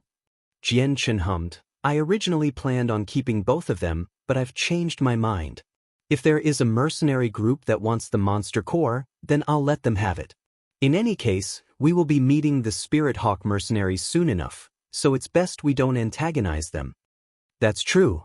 If we want mercenary groups swear allegiance to us, then it'd be best to not get on their bad sides. Otherwise, it would make things difficult for us when we try to make them swear in the first place." "You spoke." Standing up from his chair, Jian Qin said, "Now that the auction is over, we should leave this place. A good show will be taking place in a moment." The Heavenly Phoenix Auction House had focused their entire auction on these two Class 5 Monster Cores this time, so when both of them had been sold, the auction was officially over. Everyone in the booths left the area one after another and headed out of the auction house. After Jian Qin and the other three left the booths, they left for the area where the transactions would take place in the auction house. On the way, they passed by plenty of precious items. This time, the manager of the Heavenly Phoenix Auction House, Yulian, came to personally witness the trade of the Class 5 Monster Cores. Walking up to the platform, Jian Qin handed over the booth number and a purple card to Yulian. When she took the booth number and gave it a look, Yulian realized that Jian Qin and his party was the very same party that had bid against the Harido clan for the first Monster Core. With a startled light in her eyes, Yulian studied Jian Qin and his group with a growing amount of alarm. She did not think that the mysterious individual that would stand up against the Harido clan would be four youths. Not a single elder could be seen in this party, and Yulian had her expectations completely blown away. Milords are quite bold to bid 300,000 purple coins to buy a Class 5 Monster Core. Might this one know what to call you? Yulian smiled with a passionate smile in an attempt to scour out what power stood behind this group. Smiling, Jian Qin replied, "Manager Yulian, if I could trouble you to hand over my item." Seeing that the other side wasn't willing to divulge their identities, Yulian did not press the issue. She hid her discontent with a smile. Very well, allow this woman to oversee the transaction. At that moment, a group of well-armored men came walking forward. When the doughty-looking man up front noticed Jian Chen's group, he let out a smile. You must be the lords and lady of Booth 8, the one that bid against the Herido clan. This one is the captain of the Spirit Hawk mercenaries, Ing Changkong. Turning his head, Jian Chen saw a man who was roughly 50 years old. The captain was completely draped in black, and possessed an imposing 2-meter-tall figure, an entire head taller than Jian Chen. On the left side of his face, there was a terrifying wound that completely disfigured the left side of his face, but added to his intimidation factor. Milords and lady, which powerful family might you be the sons and daughter of in the Blue Wind Kingdom? Perhaps I have some sort of friendship with one of your seniors? Ah, I heard mention that you were from a mercenary group. Which one might you belong to? Ing Changkong asked in curiosity. Jian Chen gave a small smile. Allow me to keep the answer a secret for now. Ing Changkong, we will meet again in the near future. Yulian had already finished the transaction. She handed the Class 5 Monster Core and the purple card back to Jian Chen by now. Taking both items, he and the other 3 left the auction house. The captain of the Spirit Hawk mercenaries was left standing there deep in thought as he tried to decipher the meaning behind Jian Chen's words. Outside the Heavenly Phoenix auction house, an endless stream of people could be seen. Right outside the VIP booths, Kaiser and Anx from the Herido clan could be seen staring icily at the entrance as they waited for the people from the 8th booth to come out. All around them were spectators from every major party waiting to see the action. They too were curious to see just what type of deity would oppose the Herido clan. At that moment, the red-robed Du Gufeng had returned to the city and strode over to the Heavenly Phoenix auction house. Now that the auction was over, his mission given to him by Jian Chen was accomplished, and there was no longer a need to hide and conceal himself. He's the one who sold the Class 5 Monster Cores to the auction house. As soon as Du Gufeng came close to the auction house, every single person who had kept tabs on him had immediately noticed his arrival. They spread news of who he was. The eyes of everyone who were waiting patiently by the VIP entrance had immediately shifted to Du Gufeng. Wu Yun, he has to be Wu Yun. Bah, that Wu Yun knows how to change his face. Don't think you can trick us by hiding your face, Wu Yun.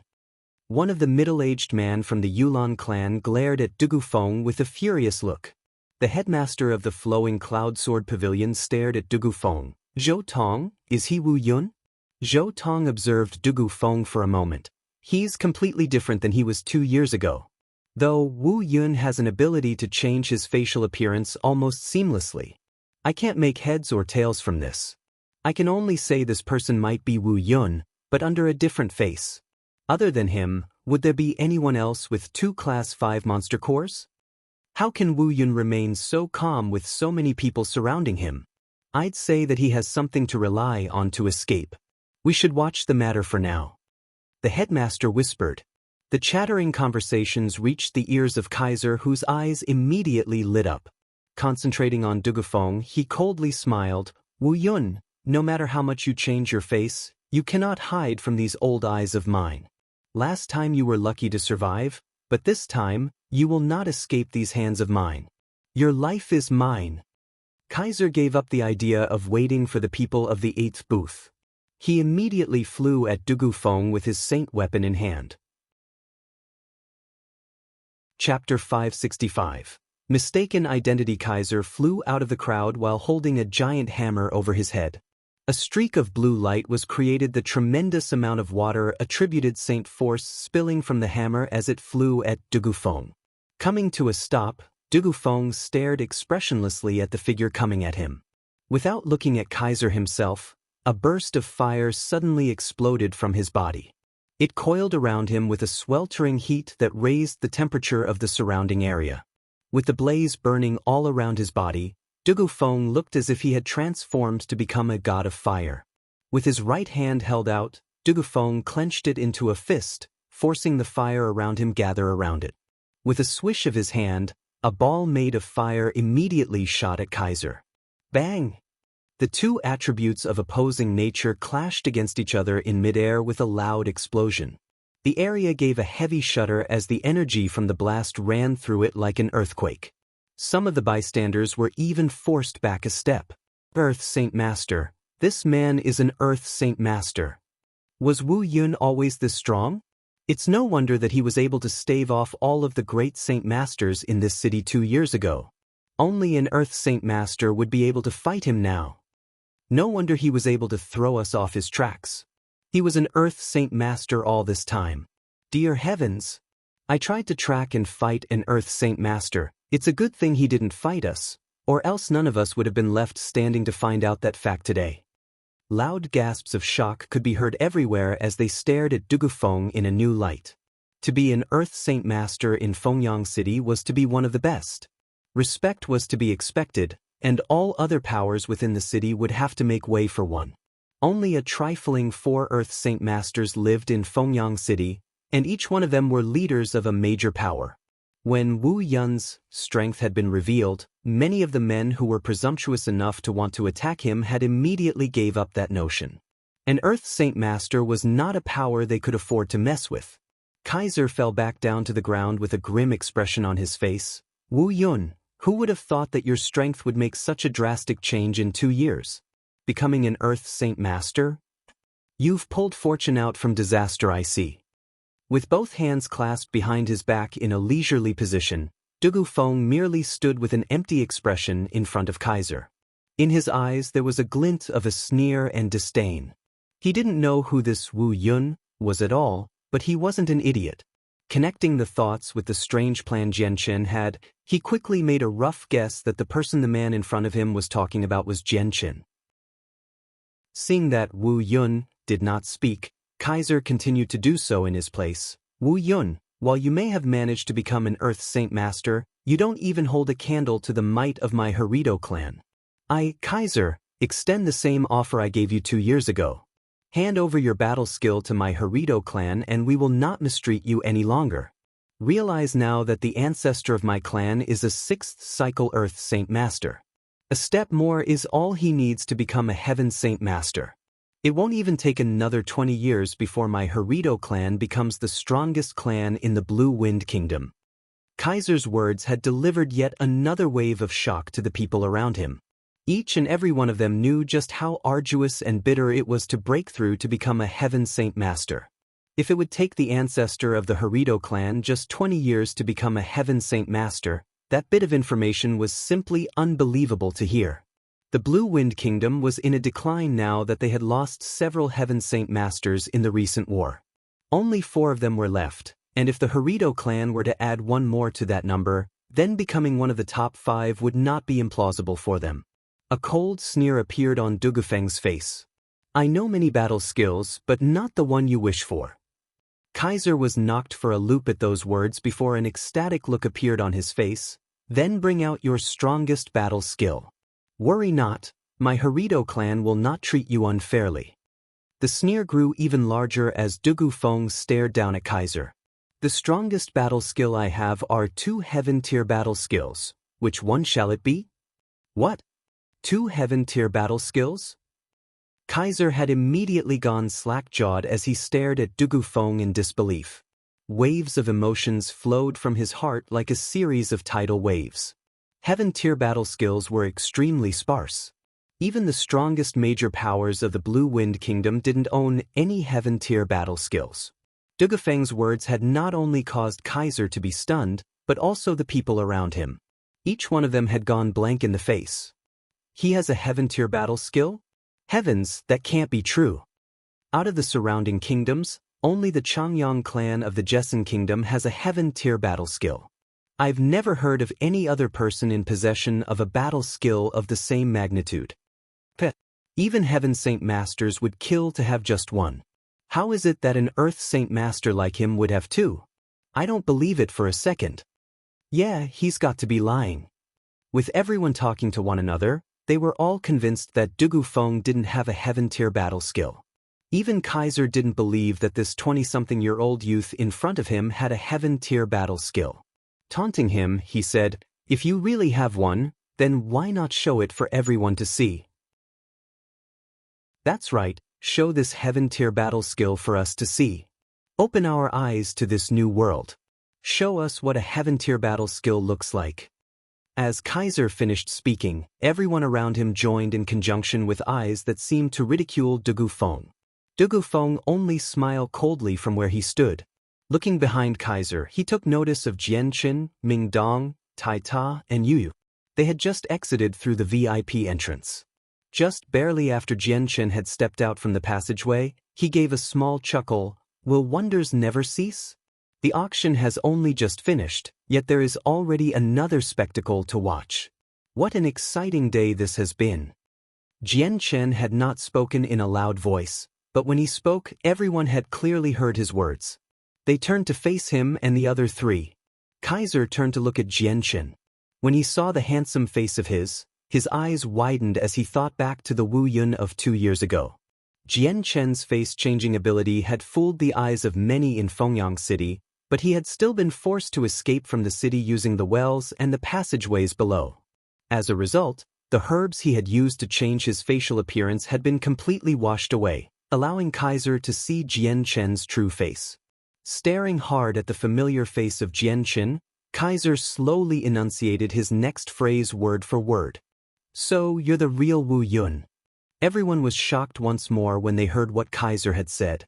Looking at Jian Qin with bizarre eyes, none of them had ever expected to hear that they had nearly picked a fight with the wrong person.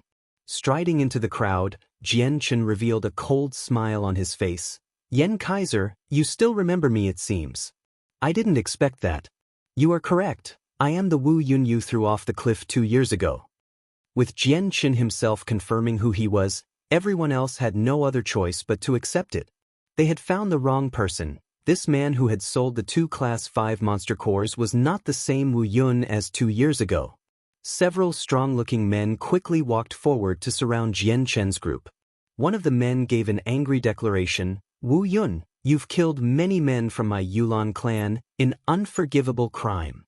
You will not leave Fengyang City alive. From the Haiming clan's group, a middle-aged man hurried to the clan head and whispered into his ear, My lord, he is the one that injured the young master a few days ago. A bright light shined in the man's eyes as he replied, I had not thought that it would be Wu Yun that injured my son. Wu Yun slaughtered many of our men 2 years ago. I shall make good on our debts, both old and new. With that, the man waved his hand and 24 of his men surrounded Jian Qin so tightly that not even water could escape. Studying Jian Qin's group, Kaiser could only detect the strength of Tai Ta and Yu Yu. Ming Dong and Jian Qin on the other hand had completely hidden their presences. They made it so Kaiser had no way to determine their strength. However, Kaiser still hadn't thought the 2 of them to be a threat. They were young after all, they shouldn't be a match for him no matter how strong they were for their age. Kaiser sneered, Wu Yun, you've arrived at a good timing, I've nearly made ill with the wrong person. Whirling around to face Du Gufeng, Wu Yun hesitated for a moment before cupping his hands together. Dear brother, I mistook you for another.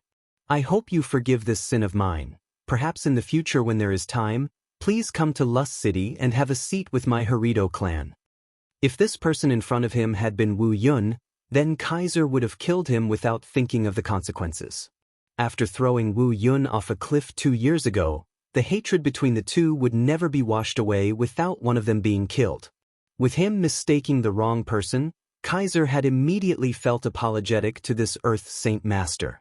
The Harido clan would view an expert like this with high regards. Du Gufeng refused to say anything, so Kaiser had decided not to mince any more words. He turned to face everyone else. I, Kaiser, have unfinished business with Wu Yun. Please allow my Harido clan to deal with this. Angst displayed a dark expression on his face as he stared at Jian Qin.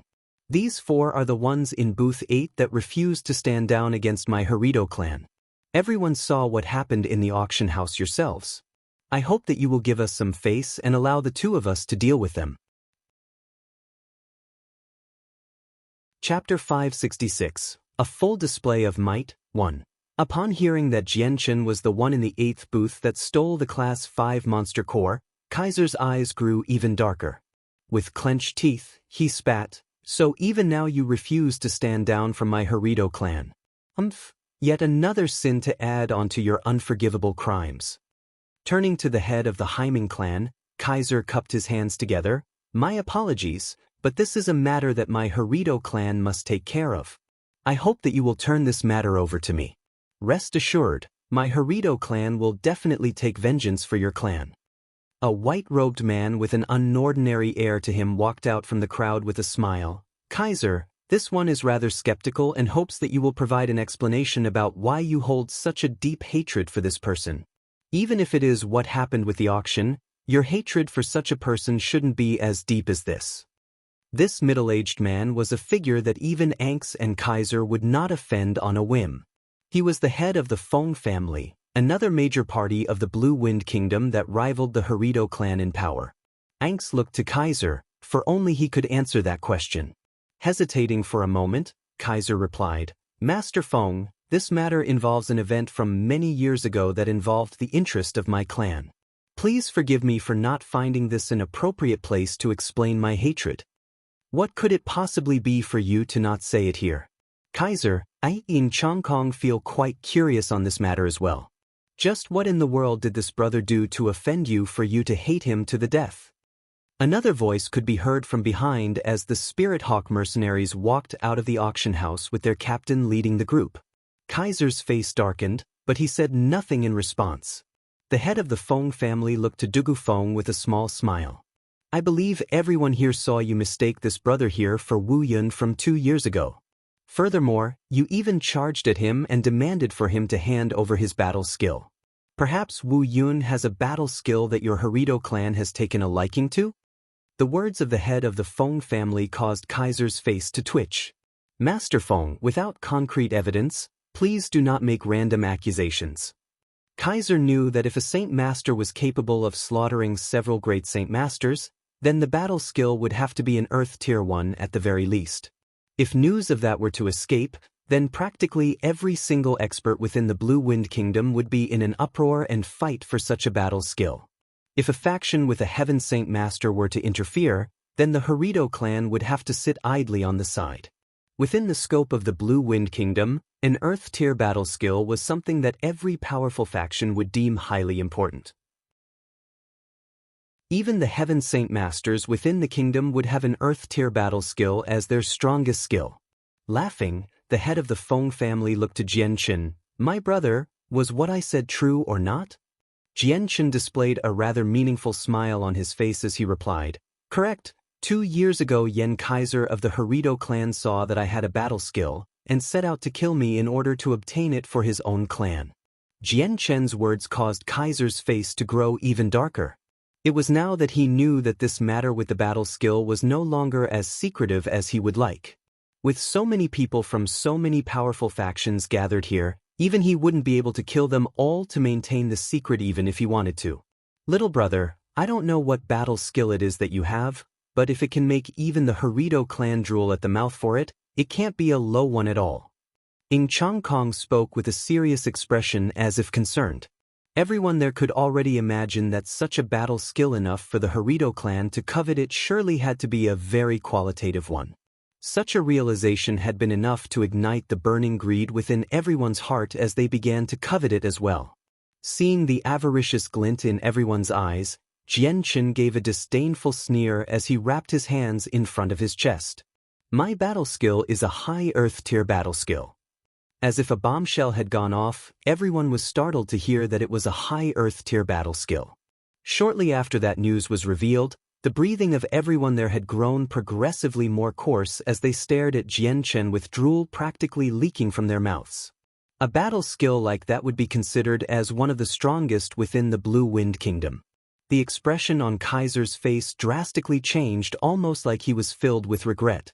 If he had known that Jianchen possessed a high Earth Tier battle skill, then he would have done his best to ensure that Jianchen wouldn't have been able to say a word.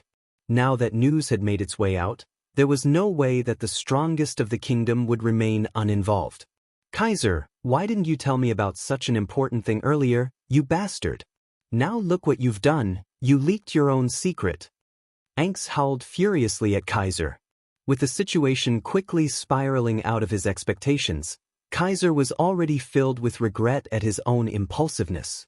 He shouldn't have mentioned the battle skill at all when Wu Yun had appeared. How unexpected that you possess a high Earth tier battle skill, brother. I would never have suspected such an event like this. In our Blue Wind Kingdom, I'm afraid less than 10 of those exist. Ing Chang Kong boomed with laughter. There was a bright and warm look in his eyes. A high Earth tier battle skill was enough to tempt any person. Slowly schooling his emotions, the head of the Feng family spoke with sparkling eyes. Brother, having such a battle skill like that would be a burden to you. It would be undoubtedly dangerous to continue on in such a manner, but I have a particularly problem-free method of solving that. My Feng family has a decent relationship with the strongest sect within the Blue Wind Kingdom, the Ziji sect. Why not sell it to them? They will guarantee your well-being. In the case that you have the Ziji sect supporting you, then no one within the Blue Wind Kingdom would dare try to cause trouble for you. Give it some thought. The master is correct. Young brother, the Ziji sect is very strong and has a Heaven Saint Master presiding over it. Within the Blue Wind Kingdom, they are most likely the strongest group. If they are behind you, then none of the other smaller factions would dare cause trouble with you. This is something that you wouldn't even have to worry about being taken advantage of. An elder that had been standing right next to the head of the Feng family spoke. His voice seemed meaningful and sincere, as if completely worried about Jian Chen's well-being. Kaiser's and Ank's faces turned to the color of pigskin in their anger and gloom. The Ziji sect was one of the strongest factions within the kingdom, and were connected with the royal family themselves. Such a power was not one that the Harito clan could easily scale up against. Even if the Harito clan's ancestor managed to break through to become a Heaven Saint Master, they would still not be able to stand up to the Ziji sect. Not only was the Ziji sect far more powerful and richer than the Harito clan, but the Heaven Saint Master was an established individual with plenty of power. Everyone else had been startled to hear mention of the Ziji sect as well. Each one of them sighed as they realized that if Jian Chen were to seek asylum with the Ziji sect, then they would lose this chance of earning such a strong battle skill. Jian Chen smiled. I thank you for your kind intentions, but the high Earth tier battle skill doesn't require any protections. There is no need for Lord Feng to worry. The expression on the man's face grew taut as he replied in concern, Young brother, you must think this through carefully. An Earth tier battle skill is extremely precious. Without the Ziji sect to safeguard you, a multitude of troubles will surely come your way. Your life could very well be at stake here. The head of the Feng family had wished that this person would allow himself to hand over the battle skill to the Ziji sect. If that were to be done, then the Ziji sect would undoubtedly see the Feng family in a better light, and this matter would help serve to bridge the gap between the two factions. Without hesitation, Jian Chen shook his head. This is a problem that doesn't require your concern. Whatever small problems come my way will be dealt with by my people. Seeing Jian Chen decline the offer to be protected by the Ziji sect was met with the sparkling eyes of everyone around him.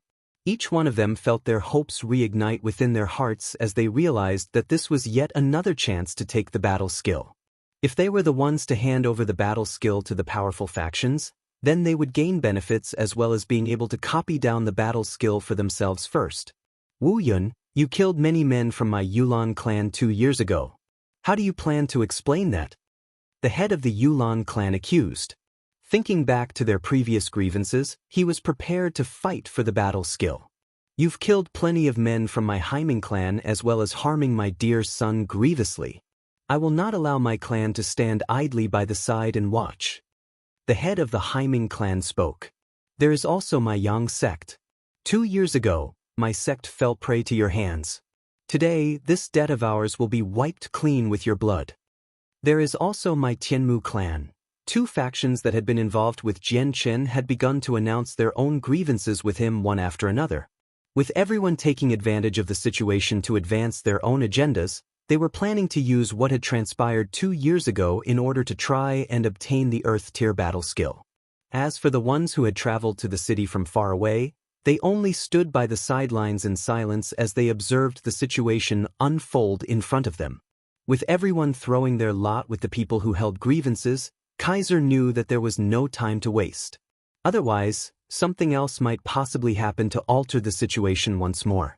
With no time to spare, he clutched his hammer and flew at Jianchen with a cry, "Wu Yun, we may as well settle our debts here and now." The same time Kaiser had moved, Dugufeng had moved into action as well. With a bright red sword of fire, he moved without hesitation to slash down onto Kaiser. Sensing the strangeness of the situation behind him, Kaiser's face darkened as he whirled around, and used his hammer to block the incoming sword strike. With the two saint weapons making contact, there was a tremendous surge of saint force. It rippled and destroyed the streets as the energy washed over the ground. A single strike later, Kaiser was sent flying back 3 steps worth of distance while Dugufeng stood in his original position without shaking at all. The one at a disadvantage was already clear to see. Chapter 567. A full display of might too. There was a grim expression on Kaiser's face as he stared aghast at Dugufeng. The fact that Dugufeng was an Earth Saint Master was surprising enough, but he didn't think that Dugufeng would also be stronger than him by a decent amount. "Sire, what is the meaning of this?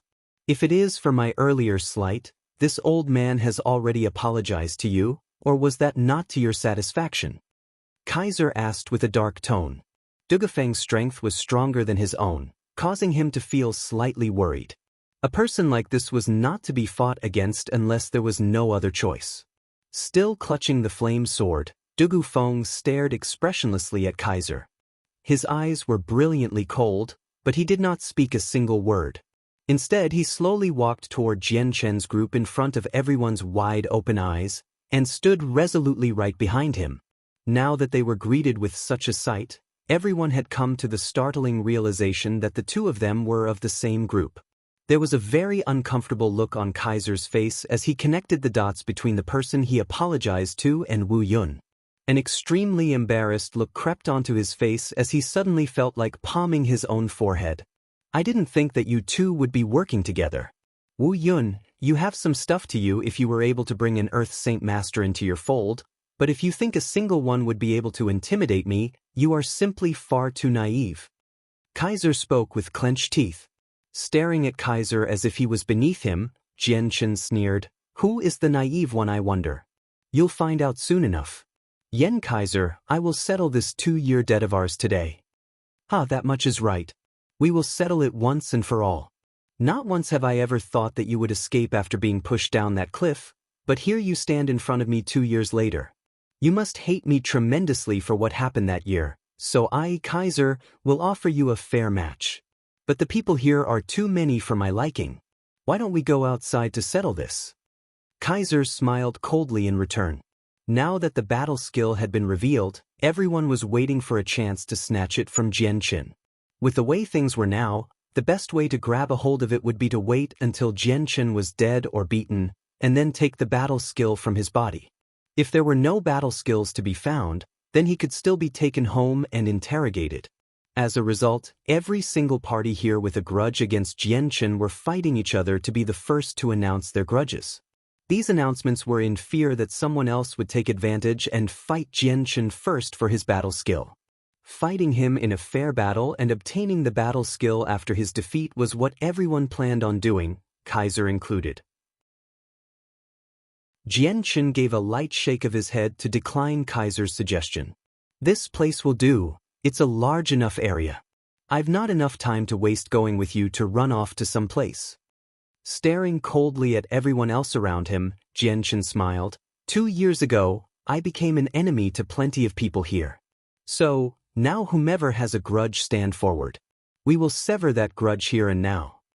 "Brat, you're being impudent. Don't think that because you hired an Earth Saint Master to help resolve your matters you'll be able to get away. You killed plenty of people from the 3 major clans of Fengyang City. Not a single one of our clans will ever forgive you for that." Another 3 people distinguished themselves from the crowd as the 3 major clan heads of the city.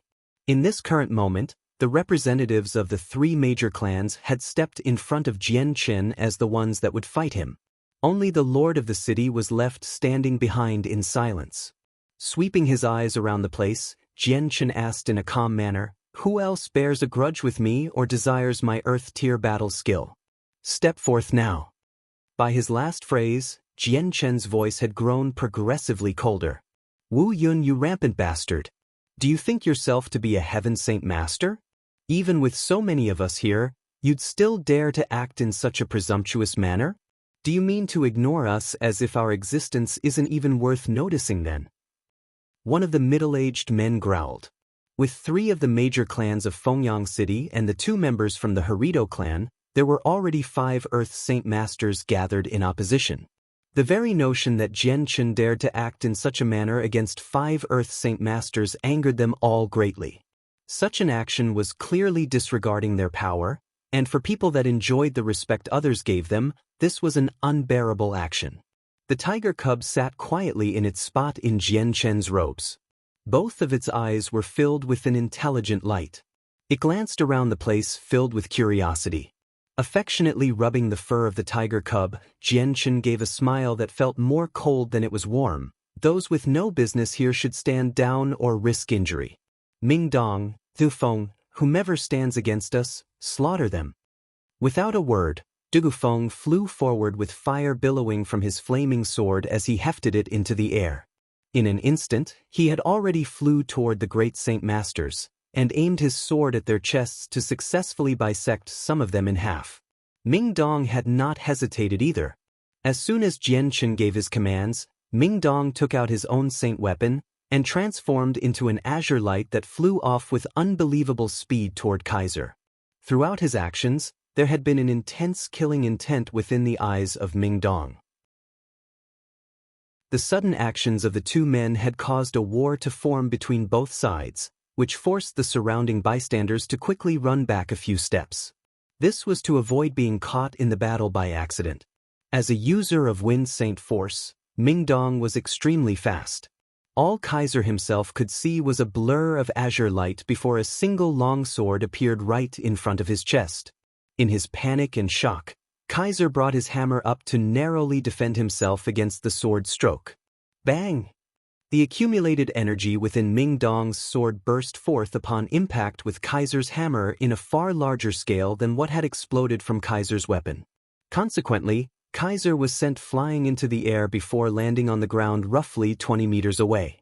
His feet stumbled one after another as he tried to stabilize himself. It had taken another 10 or so meters before he was finally able to stop himself from falling over. Whenever he had stepped on the ground to stop himself, cracks had formed from the amount of force he had used. One area of marble had been reduced to dust. But how can this be? You're a 6th cycle Earth Saint Master. Kaiser gasped in shock at the youthful face of Ming Dong. He couldn't believe what he had experienced, and was having a small panic attack within his heart. His face rapidly paled as he properly registered the strength of the youth. His strength was practically on the same level of strength as the head of the Harito clan. From the very beginning, Ming Dong had hid his strength so that no one that looked at him would know that he was an Earth Saint Master. Now that he had begun to fight, the strength that he was hiding had finally been revealed.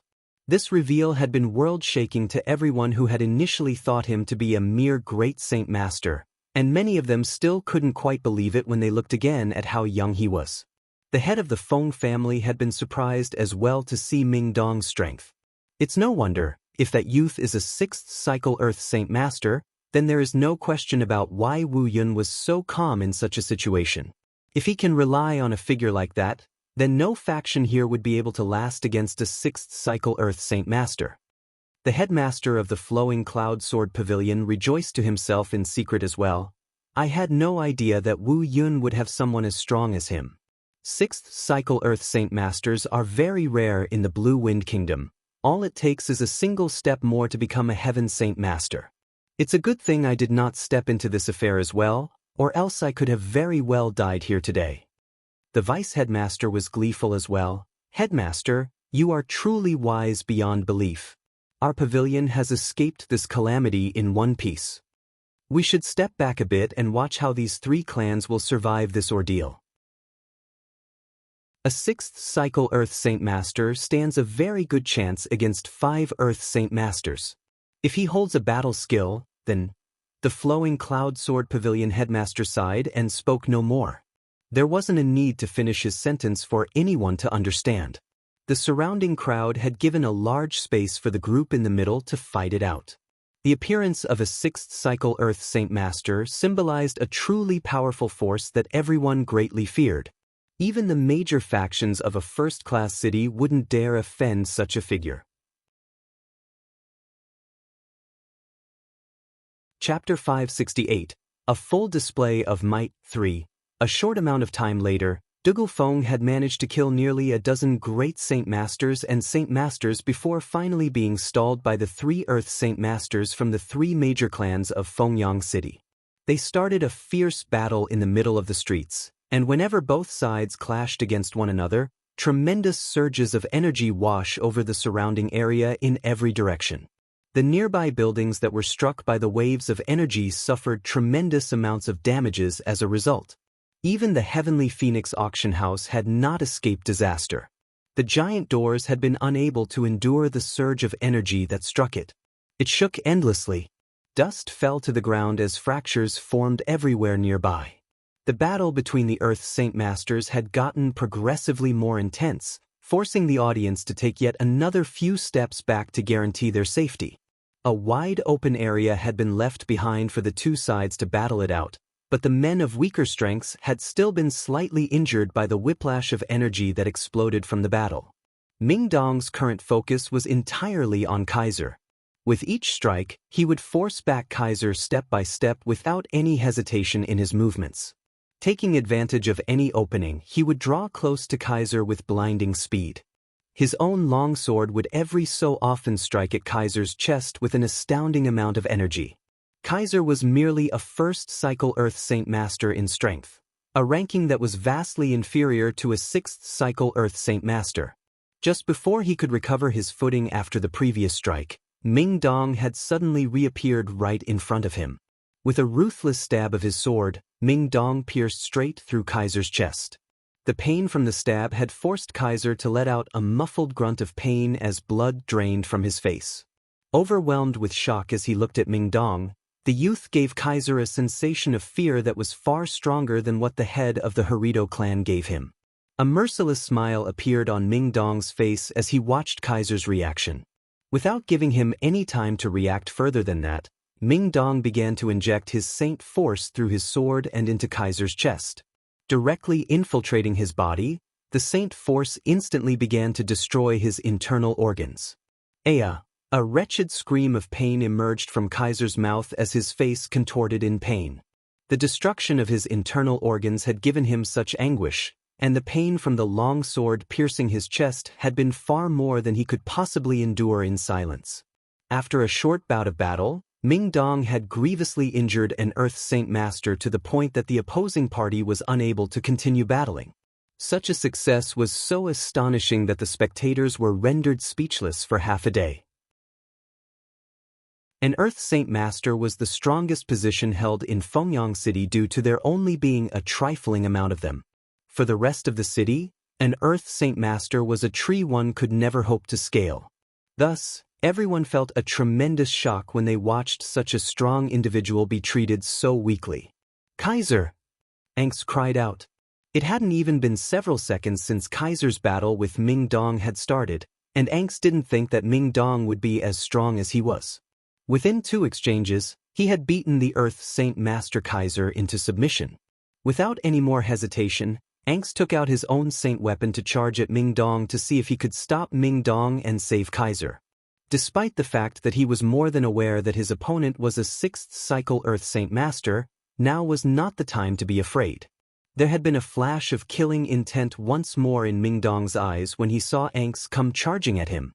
With a sneer, Ming Dong flickered out of sight and then reappeared right in front of Angst with his long sword stabbing outwards. Angst was stronger than Kaiser by a decent amount since he was a 2nd cycle Earth Saint Master. This meant that there was still a very substantial difference between the two, but he would still be completely dominated by Ming Dong. Under the assault of Ming Dong, Angst found himself unable to do anything but defend. "Sire, I have no idea what great price Wu Yun has offered for you to risk offending my Harito clan, but as long as you don't interfere any longer, my Harito clan will offer you just as much Wu Yun has offered you. There is no worth to making an enemy out of my Harito clan," The ancestor of our clan is on the verge of becoming a Heaven Saint Master and turning our clan into one of the best clans in the Blue Wind Kingdom. Why not exchange our weapons of war for banners of silk instead? We can kill Wu Yun together and plunder the battle skill for both of us. Angst cried out. He knew that he wasn't a match for Ming Dong. Therefore, he could only hope to deter and tempt him with the might of the Harito clan so that some fear or greed might take hold in his opponent's heart. There was no way that Angst would know just how deep the relationship between Jian Chen and Ming Dong was. His words here were completely useless and only served to anger Ming Dong even more. Your words are enough for me to wish to kill you today at all costs. Ming Dong spoke with an icy tone. Unbridled fury could be seen in his eyes, and the sword in his hand increased in strength. With Ming Dong fighting with his all, the pressure on Angst tremendously increased. With 3 weak exchanges, Angst's arm was lopped off by Ming Dong. With one of his arms severed, Angst let out a miserable howl that spread throughout the area with a hair-raising sound. This was what an Earth Saint Master sounded like when in pain. The intense pain had dulled Angst's nerves and reactions as a result, causing his reaction speed to take a tremendous drop. While he was trying to control the pain, a flash of azure light blurred past his eyes, and in the next moment, Angst had lost all feeling he had in his body. His pain-filled cries had stopped as well. One could only see his head separate from his body in a high arc spinning 2 meters into the air. It came flying down with blood sprinkling the entire area. The bystanders could only watch with eyes wide open in shock as they watched the spectacle in disbelief. None of them had imagined that in the short period of time this battle had taken place, an Earth Saint Master would fall so easily and in such a miserable state. His entire head had been decapitated from his body so that he wouldn't even pass on to the next life with a whole body. Even the visitors from the first-class city couldn't believe their eyes at what they saw. Having witnessed an Earth Saint Master fall in such a manner was a tremendous attack on the perspective people had about Earth Saint Masters. On the other hand, the 3 Earth Saint Masters fighting with Dugufeng had been subjected to shock as well. They were quick to regain their wits before glancing at each other. With a knowing nod to one another, they abandoned their fight with Dugufeng and flew toward Jianqin and Yu Yu in an attempt to pressure both Ming Dong and Dugufeng. Seeing that the 3 men weren't even trying to escape and were instead running for Jianqin, Ming Dong and Dugufeng finally cracked open a mocking smile. Not even moving to stop them, the 2 of them charged toward the others that had took a step forward earlier, for they had been ordered by Jianqin to slay whoever came forward. Emotionless for a brief moment, Jianqin watched the 3 Earth Saint Masters run at him as a cold sneer that gradually made its way on his face. Lifting his finger, 3 rays of sword chi extended from his fingertips and shot toward the 3 enemies. Caught off guard, the 3 of them were stabbed straight through their chests. The sword chi remained within their chests, causing havoc with their internal organs and destroying them. Suffering such a tremendous amount of damage, the 3 men came to a grinding stop as their faces completely drained of color. Some blood flew out of their mouths. Sensing that their internal organs had been destroyed by sword chi, they each had a look of despair appear on their faces. The destruction of their internal organs wasn't enough to kill them immediately, but they would die nonetheless. Unless an extremely advanced Radiant Saint Master was on hand to heal them, they would die. Within Fengyang City, there was no such Radiant Saint Master to help them. Soon after the Earth Saint Masters fell, the rest of the remaining Great Saint Masters had been rendered defenseless by Ming Dong and Dugufeng. By their hands, dozens of men had been killed and the streets had been dyed with their blood. The 3 Earth Saint Master were left kneeling on the ground as the remaining amount of blood in their bodies had begun to drain. Shock filled their entire system as they each looked up to Jianqin, unconvinced that this had truly happened to them. Not a single one of them would have possibly imagined that Jianqin's strength was even more terrifying than the 2 Earth Saint Masters helping him. None of the 3 had even seen what those 3 rays of light were. Ming Dong forced the grievously injured Kaiser to kneel in front of Jianqin. "Brother, what do you plan to do with him?" Ashen with defeat, Kaiser knew that using the Harito clan to intimidate Jianqin was useless since Jianqin himself possessed a strength that wouldn't need to fear the Harito clan. Staring frostily at Kaiser, Jianqin smiled. Yen Kaiser, here we stand today with our debts from 2 years ago complete. Your Harito clan and the 3 major clans of Fengyang City not only tried to take what is mine, but you even tried to make me a prisoner. I have never forgotten this debt for the past 2 years, and now today it is finally over. Yen Kaiser slowly lifted his head to look at Jian Chen's young face. Kaiser's face was very terrifying to see since it lacked blood because of the severe wounds he had sustained. If I had known about this day earlier, then I would have chased down that cliff to make sure you really died. Kaiser spoke with clenched teeth. Do you wish to die? Ming Dong barked furiously and slammed a fist against Kaiser's head, causing the skin of his head to spill blood. There was a frosty light in Jian Chen's eyes as he smiled. It's unfortunate the world doesn't have medicine for regret. Time cannot flow backwards either. No roads are left open for you anymore. Having said that, Jian Chen waved his hand. Kill him. Without hesitation, a blade of wind Saint Force materialized in Ming Dong's hand before he ruthlessly slammed it into Kaiser's head. With the Saint Force entering his head, Kaiser's soul was destroyed. With nary a grunt or sound, Kaiser's body weakly dropped to the ground, following the footsteps of Anx. Turning to the 3 Earth Saint Masters of the major clans of Fengyang City, Jian Chen revealed a smile that didn't quite reach his eyes. Now, wouldn't the 3 of you say that I still have a debt to finish with you 3 as well? Chapter 569.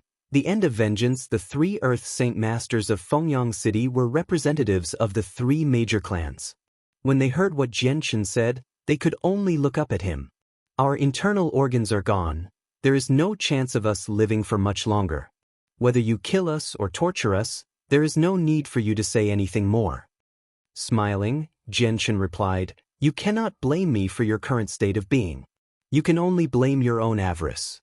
Everything that happened today was from you seeking trouble with me and no one else. The only regret I have is that my strength was not enough. Otherwise, the one kneeling on the ground today would have been you and not us. One of them spat. They had all thrown caution to wind. There was no need to fear Jian Chen any longer since they were all dead men walking.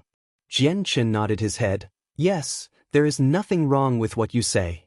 If I were weaker than you 3, then the one kneeling here would perhaps be me. In this world, it goes without saying that power is equal to might. With that, Jian Chen turned back to look at Tai Ta. He was stone-faced as stood before the bloody streets filled with corpses. Tai Ta was no stranger to blood and gore, but that was only when magical beasts were involved. Streets filled with the corpses of humans was a first for him, however. As such, it had been a situation his heart found hard to stomach. Jian Chen sighed. With Tai Ta's straightforward attitude, it would take a decent amount of time for him to adjust to the Tianyuan continent and how it worked.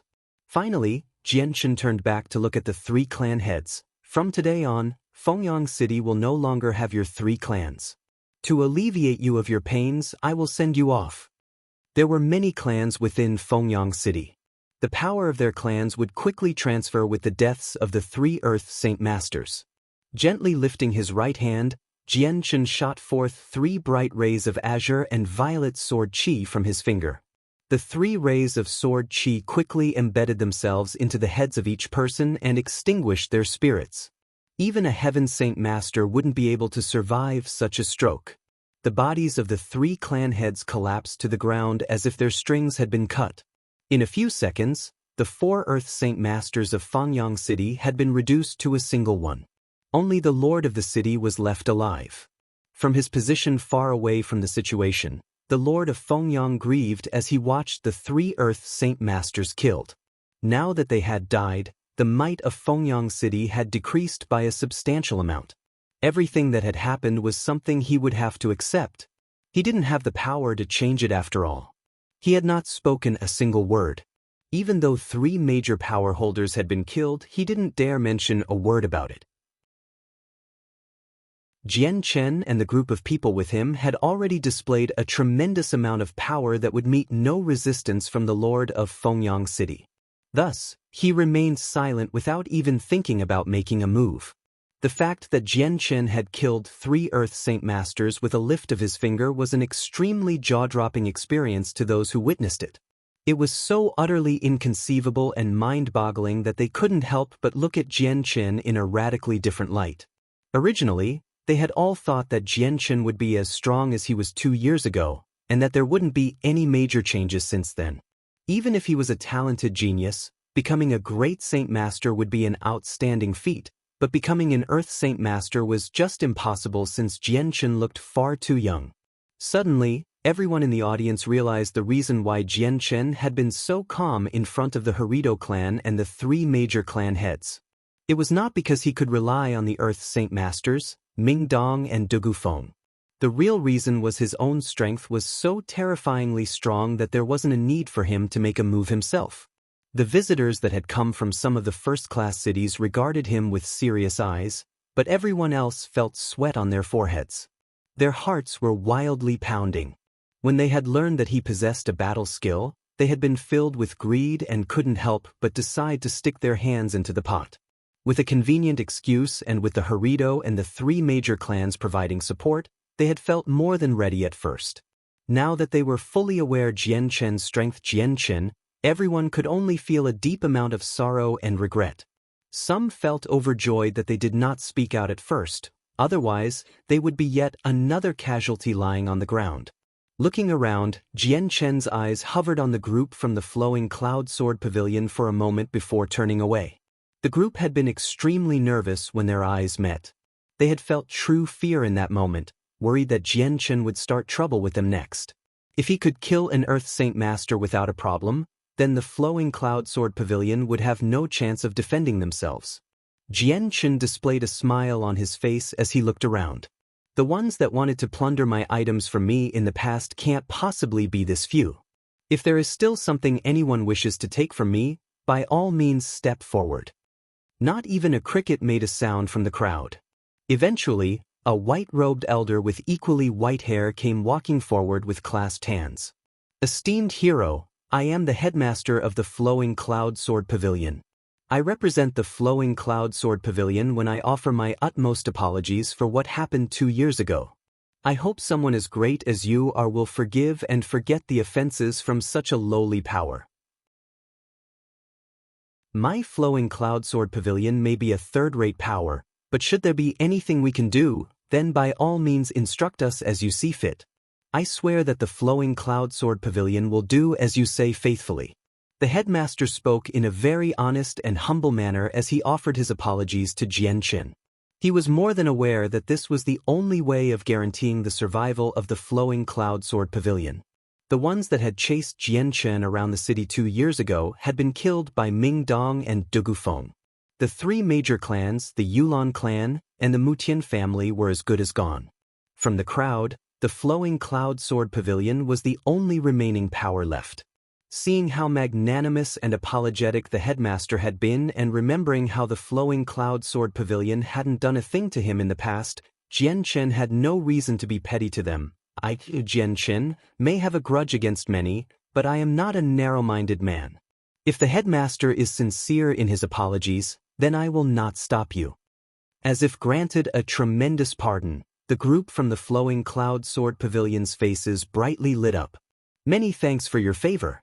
My Flowing Cloud Sword Pavilion cannot thank you enough for choosing to spare us. Whatever you need, it would be our honor to do it for you. The headmaster gracefully responded. Having seen the gigantic power Jian Qin wielded, the headmaster had nearly sworn allegiance to him. Jian Qin could tell what the headmaster was feeling from his voice, but he said nothing about it. The Flowing Cloud Sword Pavilion was an inferior power within the kingdom without a single Earth Saint Master to their name. A power like that did not even need to be looked at. Du Gufeng, go and bring back the money obtained from selling the 2 Class 5 monster cores. Jian Qin commanded Du Gufeng.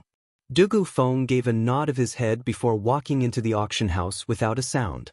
Ming Dong took the space rings the 5 Earth Saint Masters wore. In total, he had obtained 3 space rings and 2 space belts. When Ming Dong took out 5 gleaming purple cards, he revealed a huge smile on his face. With these 5 purple cards, there has to be at least several 100,000 purple coins. Hee, now I am a rich man too. Jian Qin couldn't help but force a smile when he heard what Ming Dong said. A sixth cycle Earth Saint Master lacking money was certainly a very strange occurrence.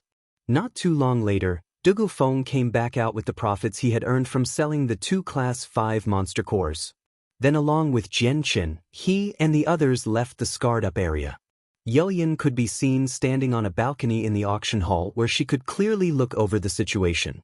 I didn't think that the Wu Yun, who was chased mercilessly from 2 years ago, would make such a triumphant return.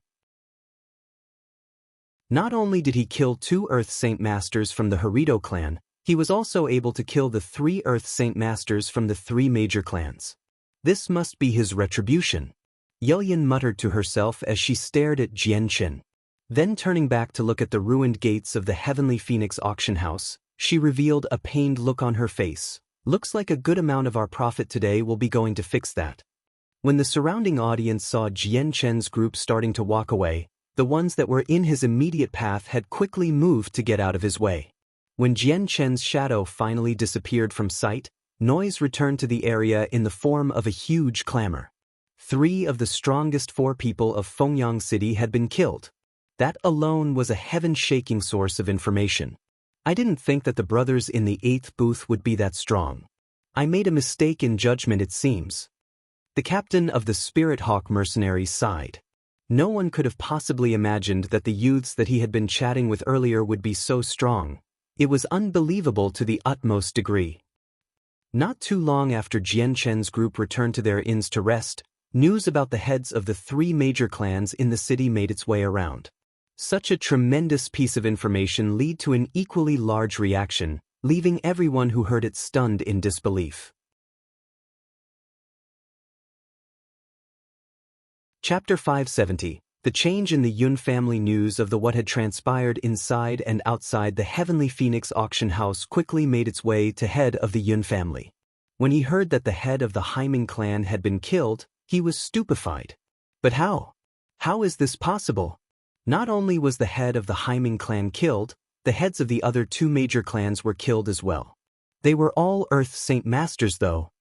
The head of the Yun family muttered in dismay. It was very hard for him to believe this recent bit of information, and his heart was still finding it very shocking even now.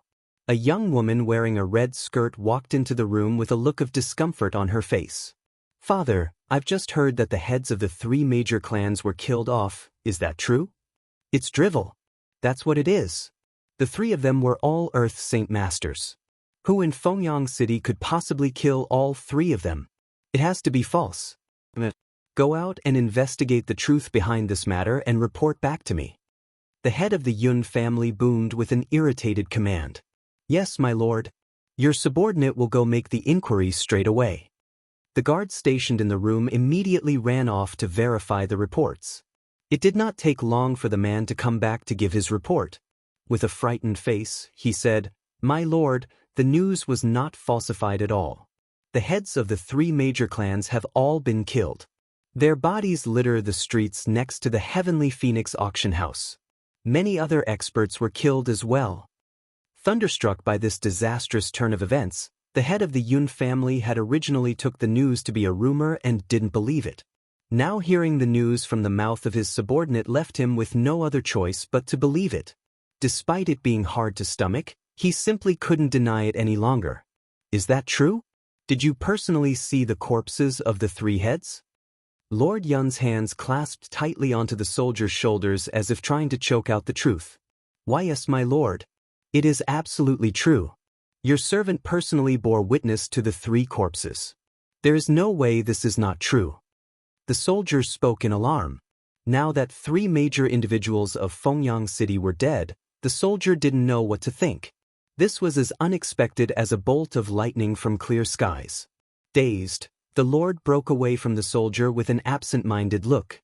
His Yun family was indeed a power within Fengyang City, but there were still plenty of other parties and mercenary groups that were stronger than him. The Yun family as it was a party that was better kept under the table than on top. He had originally planned for his family to tie themselves to the Haiming clan to give them some semblance of power. The betrothment between the 2 powers had already been prepared. All they had to do was wait for the marriage. Then the Yun family would skyrocket in power. However, The Yun family would be equally struck by this disastrous turn of events that befell the Haiming clan with all their Earth Saint Masters being killed. The lord of the Yun family knew that if by chance the head Earth Saint Master was killed, then the Haiming clan would lose their status as one of the top 3 clans and drop by an abnormal amount. Their dreams of rising exponentially in power and status had been dashed, turning into nothing in a single stroke.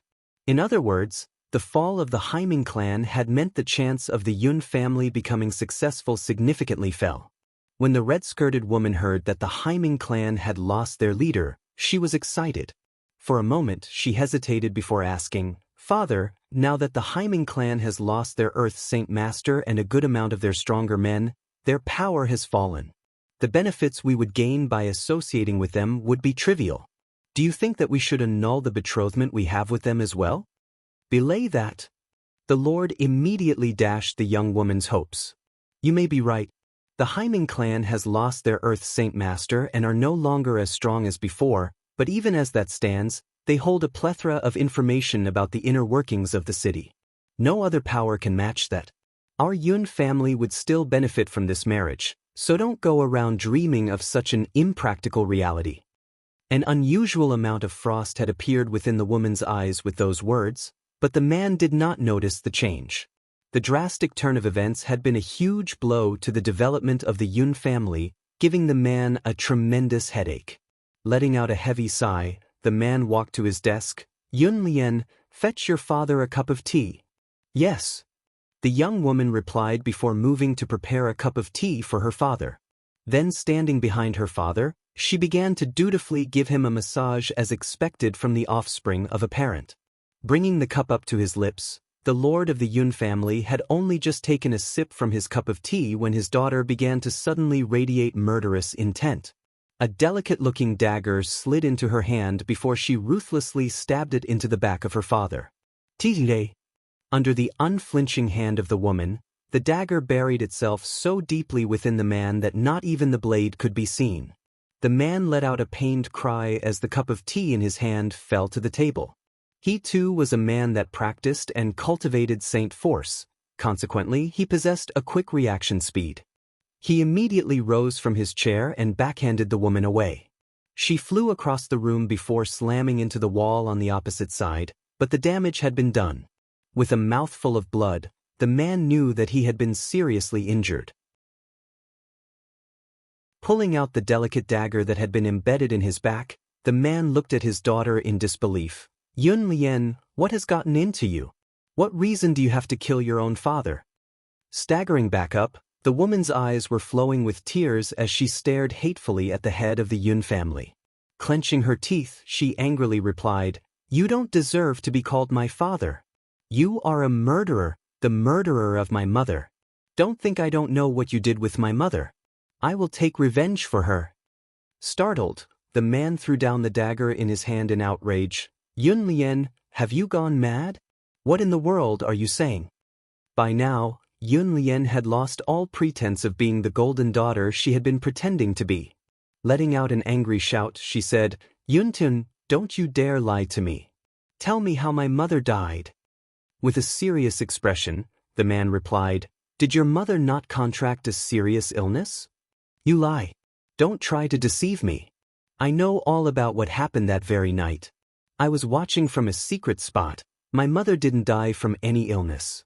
It was you that beat her to death. You killed my mother. You are not my father." She shrieked. "What are you saying? Where did you see such a thing?" The man questioned, aghast at what she was saying. Still staring hatefully at the man, the woman spat out the next line with clenched teeth. "That's right. You did something with my mother that night. From where I was hidden, I could see you beat mother to death. My mother was a cultivator. She also owned an earth tier battle skill. She became a cripple because her saint weapon had been shattered. When you found out that mother had a battle skill, you wanted her to hand it over to you, but she refused.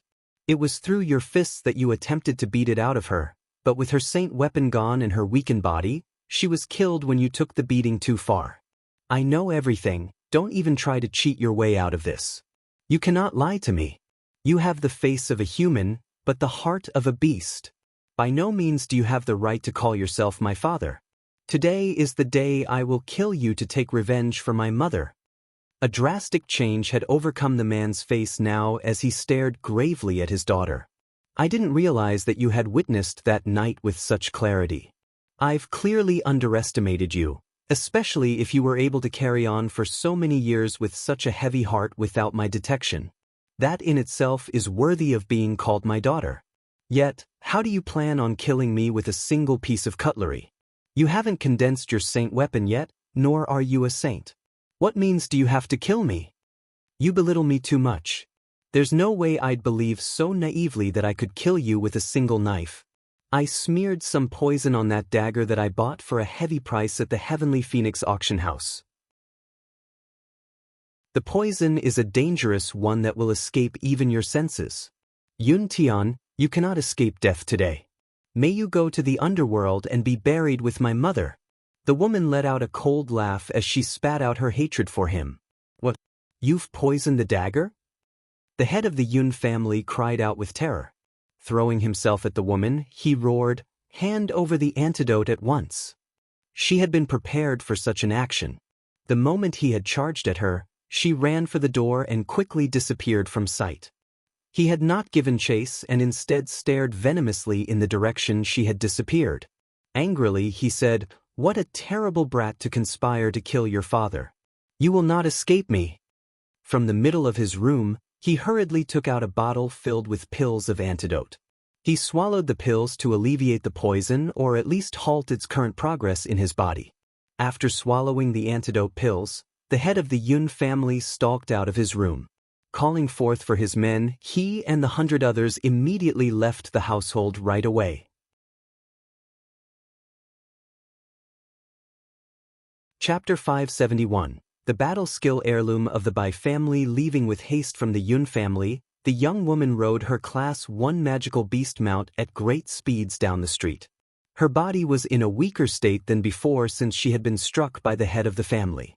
She had received no major injuries, but she was not a saint yet. Her body was not accustomed to taking such a blow.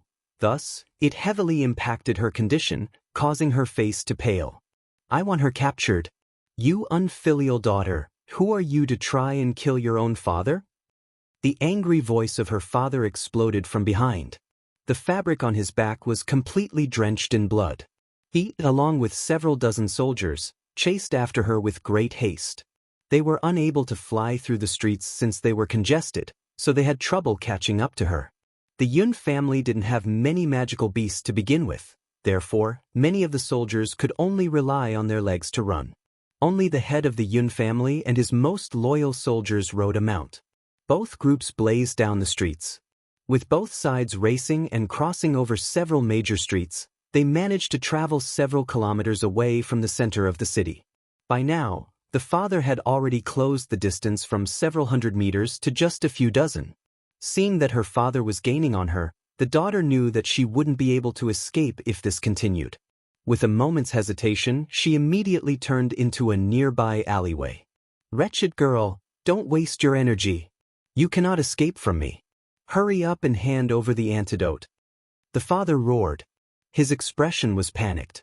He could tell the poison within his body was slowly coursing throughout it. The antidotes he had swallowed earlier weren't able to counteract the poison. The only solution left was to find the actual antidote. The woman completely ignored the words her father spat out. Urging her steed to run even faster, she finally came to a stop right in front of an inn.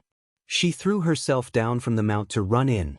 She knew that the person she was looking for was in this place. When she ran into the inn, the head of the Yun family and the other soldiers immediately came to a stop by the entrance. "Surround the inn and prevent that unfilial daughter of mine from escaping. You there, follow me in," the man commanded before storming into the inn with his soldiers. At the same time, Jian Chen and his group were gathered together within one of the rooms. Jian Chen, the 3 major clans of Fengyang City have lost plenty of their experts, but their clans still remain. Do you think we should eradicate their clans entirely? After how they treated you 2 years ago, our strength now would be more than enough to make sure they pay retribution. We shouldn't let them off so easily, especially the Harido clan. Now that we've killed 2 of their Earth Saint Masters, they won't take that matter lying down. Even if they don't do anything now, they will, without a doubt, work against us in the future when the time is right. At the very least, we should cut off the Harito clan and burn the roots so that they will never rise up against us. Ming Dong proposed. Wouldn't that be too cruel? It was only a single person that offended Jian Qin, and he's dead now. Why should we involve their clan? They're innocent in this. Tai Ta blurted out. Giving a thoughtful hum, Jian Qin replied, that much is true. Burning the roots would prevent any future actions against us. The man that slighted me may be dead, but the hatred their clan possesses for me will not be so easily resolved. Since we've killed 2 of their stronger individuals, their hatred will be even deeper. Without a doubt they will bury their feelings and wait for a time to strike when optimal to do the most damage to us. If you think so, then we should take care of the Harito clan straight away after we leave Fengyang City. Ming Dong spoke. There's no need to rush. Our current task at hand is to further develop our strength and wait until the Flame Mercenaries have established a decent scope of control. Soon, even the Harito clan will ask to join the Flame Mercenaries. Jian Qin responded. He was very much aware of the fact that killing 2 individuals would give plenty of trouble for him in the future, so it was best to get rid of the source straight away. Ming Dong hung his head in thought before realizing something. Well then, how about this? Why don't we leave the Harito clan for now and have the Flame Mercenaries take care of them as practice? I have satisfied the grievances I had from my journey to this auction house 2 years ago. We should rest for the night and leave tomorrow morning for the next first-class city to gather some mercenaries. Jian Qin replied. Fine then, we'll return first. The illusionary flash is far too mysterious for me to comprehend in a single go anyways. Now that my level of comprehension has increased, I feel that I have a better chance of understanding it. Ming Dong nodded his head as he stood up from his chair. Jian Qin could only sigh when he heard him mention the illusionary flash. There was regret on his face. This battle skill had been profoundly deep, and was regretfully only usable with Saint Force. He was unable to use this battle skill since he bad no Saint Force. Nothing more could be said about that. I wonder just when I will be able to use the chaotic force, and if I'll be able to use the chaotic force to use the illusionary flash. Jian Qin thought to himself. He knew that it would be a long journey until he was able to use the chaotic force due to the difficulty of cultivating it. His only path as of now was to gather ruler armaments and absorb the energy within them to refine them into chaotic force. However, it would take a tremendous amount of time to accomplish such a task. A single wisp of chaotic force was equivalent to the strength of a saint ruler. Even if he were to refine monster cores into chaotic force, it would take a sea of them for a single strand. Jian Qin, you should rest up as well. We'll be taking our leave. Yu spoke softly to Jian Qin as they all stood up to leave. As soon as Ming Dong opened the door, a bright red blur shot into the room with staggering footsteps before collapsing to the floor. Jian Qin and Ming Dong strangely looked at the sudden arrival that was this red-skirted young woman. At a glance, they recognized her as the young daughter of the Yun family from a week ago. Hey, what on earth are you doing barging into our rooms like that? Ming Dong asked with bemusement. When she stood back up onto her feet, her face was exuberantly pale and her hair had been frazzled from the wind. Such a disheveled figure like the one she had now was completely different than from the graceful figure she had back then. The eyes of the young woman shot straight to Jian Qin with a hard-to-detect hint of panic and apprehension. Hesitating for only a fraction of a moment, she steeled her nerves and said, "My lords, I know that you are all very strong people. I have a matter that I hope that you will be able to help me with. If you help me destroy the Yun family, then I will repay you in kind with an Earth-tier battle skill." Although she looked calm on the outside, her voice had betrayed the nervousness she felt in her heart. Ming Dong observed the young woman with a pondering glance. If I remember correctly, you're the young daughter of the Yun family. How queer, the daughter of the Yun family asking us to eradicate the very same family. Just what type of herb did you mix together and take? You said you have an Earth-tier battle skill. How could we believe such a thing? Or did you take us to be 3-year-old children? Growing more anxious, she pressed on, "It doesn't matter if you believe me or not. The battle skill I mention is true. As long as you help me destroy the Yun family, I will hand it over to you. So I see, you wretched girl, you've been hiding secrets from me all this time. Suddenly, a furious roar sounded from outside the room as the head of the Yun family and his strong-looking soldiers came into the room. His eyes landed upon Jian Qin and the others. While they all looked young to him, the man knew that they couldn't be taken lightly if his daughter had spoken to them in such a manner. My lords, I am the lord of Fengyang City's Yun family.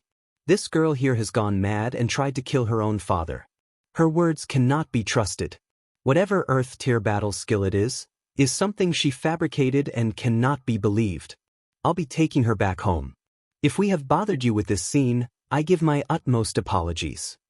The man politely explained to Jian Qin.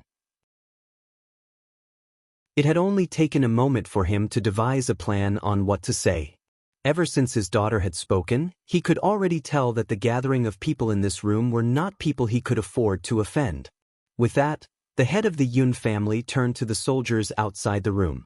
What are you loafing around for? Hurry up and escort my daughter back home. Yes.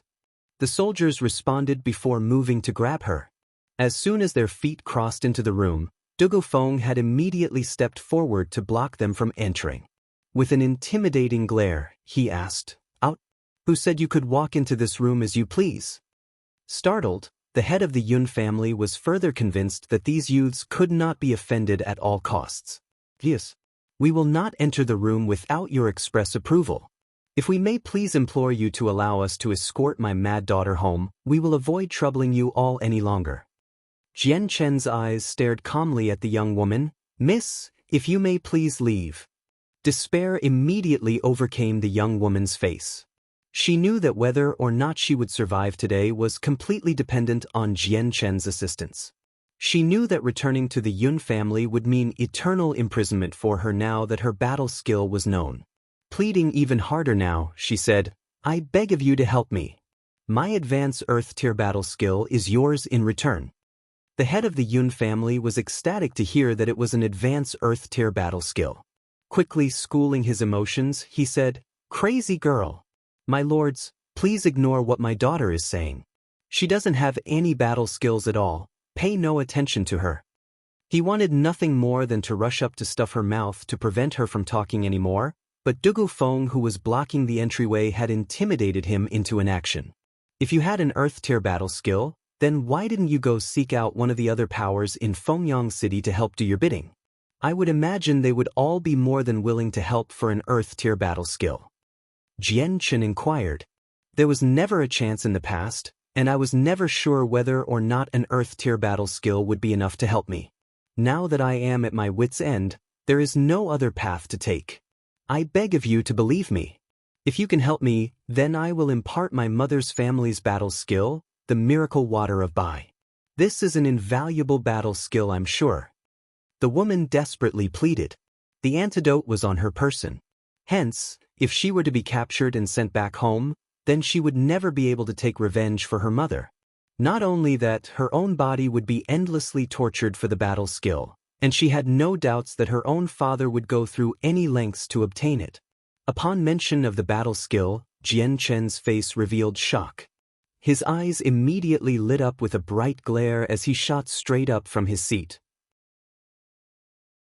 Astonished, he honed straight on her as he questioned, "What did you say? The miracle water of Bai, is that right?" This battle skill had immediately brought forth a surge of emotions that he could not quell. It was by no means an unfamiliar battle skill to him. In fact, it was the battle skill that was passed down from each person in the Bai family. You're tuning in to the Passion Pages YouTube channel. We're so grateful for your support, and don't forget to subscribe to join us on this incredible journey through captivating stories. Your generosity through donations truly makes a world of difference, as it's the primary source of revenue that allows me to expand and enhance this channel for you. Thank you from the bottom of my heart for being a part of this adventure.